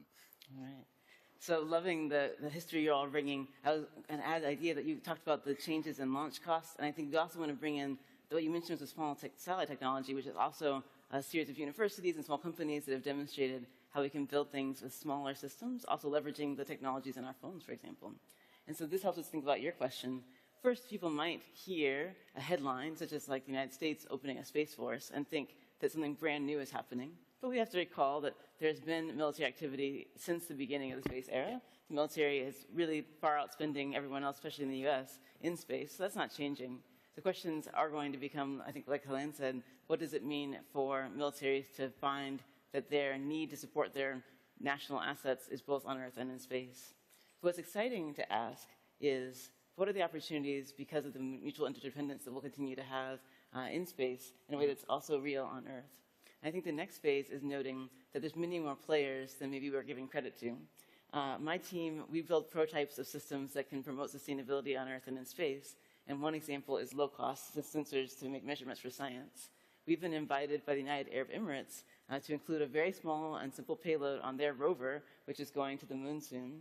And we're just one of many scientific payloads flying along with a rover led by the United Arab Emirates. And that's just one example of the broad set of countries that are coming into play in every continent who have their own national space agenda. And so the space conversation isn't just around the major players that we might think of, like the US and China, which are, of course, very active. It's also every part of the global north and south where every continent is seeing a change.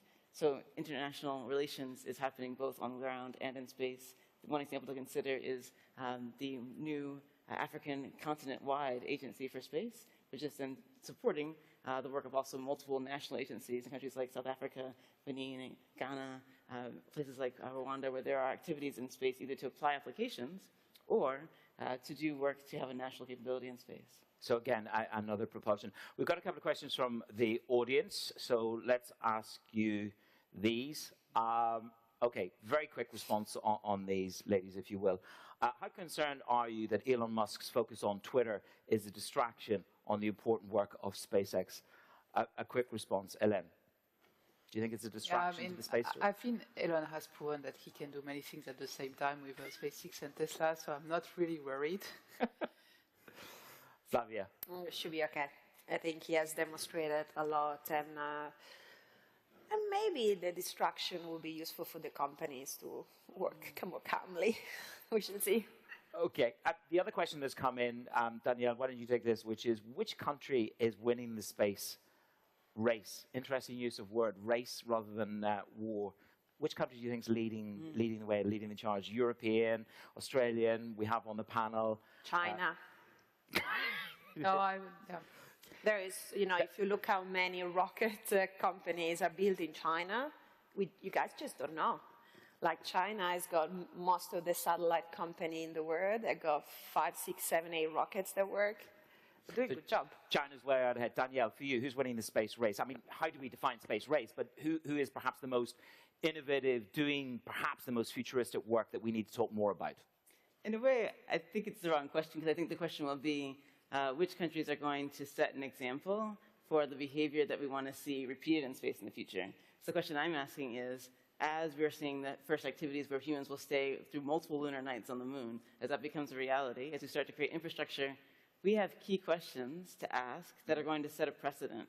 Once one team has a longer-term base on the moon, for example, or once one team operates or perhaps is engaging in mining on the moon, or other locations like asteroids, this is going to set a precedent that then will either be rejected or copied by other players.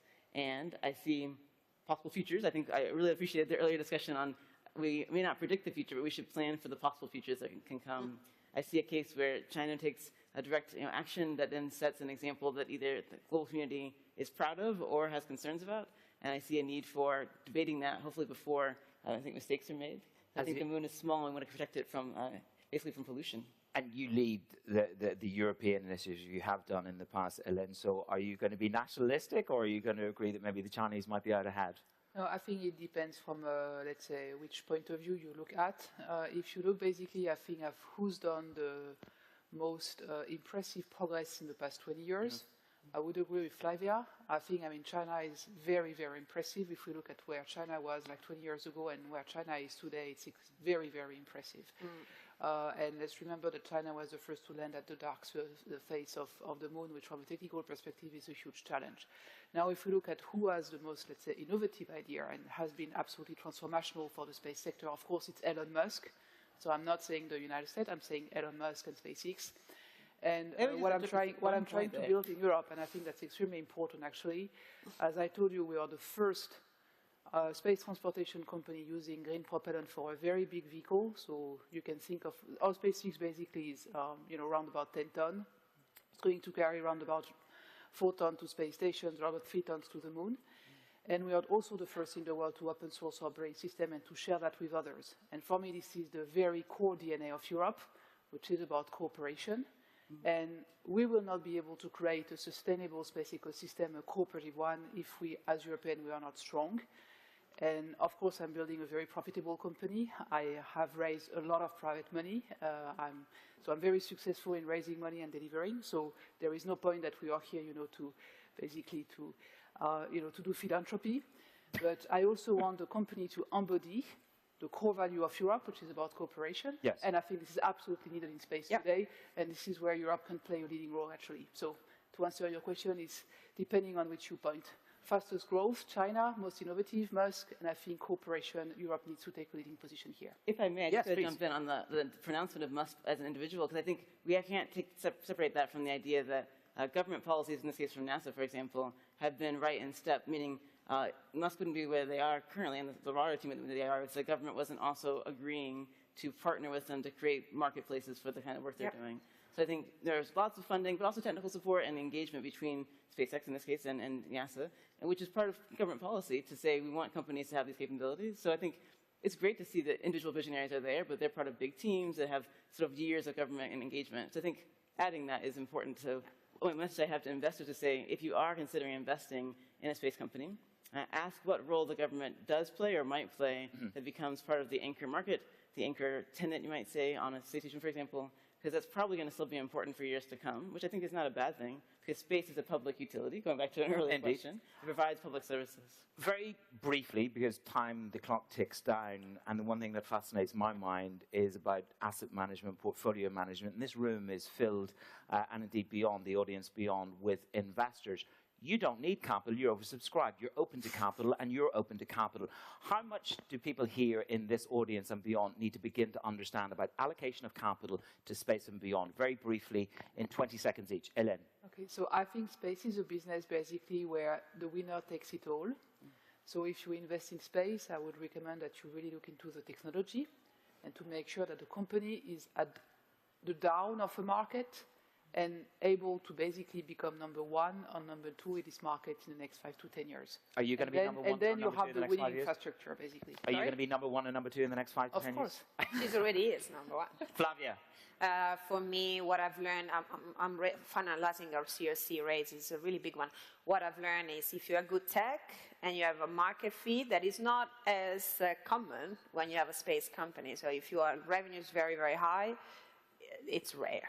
It's rare. You have revenue. Rare, lots. There you go. So it is very rare. And it's fascinating for an Australian company to go to Silicon Valley and really receiving the impact, the answer to say, yeah, it's rare, it's amazing. Yeah. Danielle, the closing line to you in terms of, I know it's the MIT media director, but you know, capital is important to you as well, isn't it?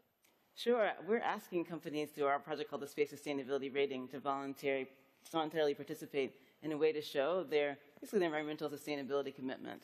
So it's a way that private sector can help address a challenge that is not being fully addressed by governments. So that's part of our work. It's such a pleasure to say, ladies, thank you very much for being with me. I could include myself, but I'm not that egotistical. Hélène Ubi, Flavia Tata Nardini, and Danielle Wood, your T-minus 60 race for capital and beyond. Beam me up. Good morning. Good afternoon.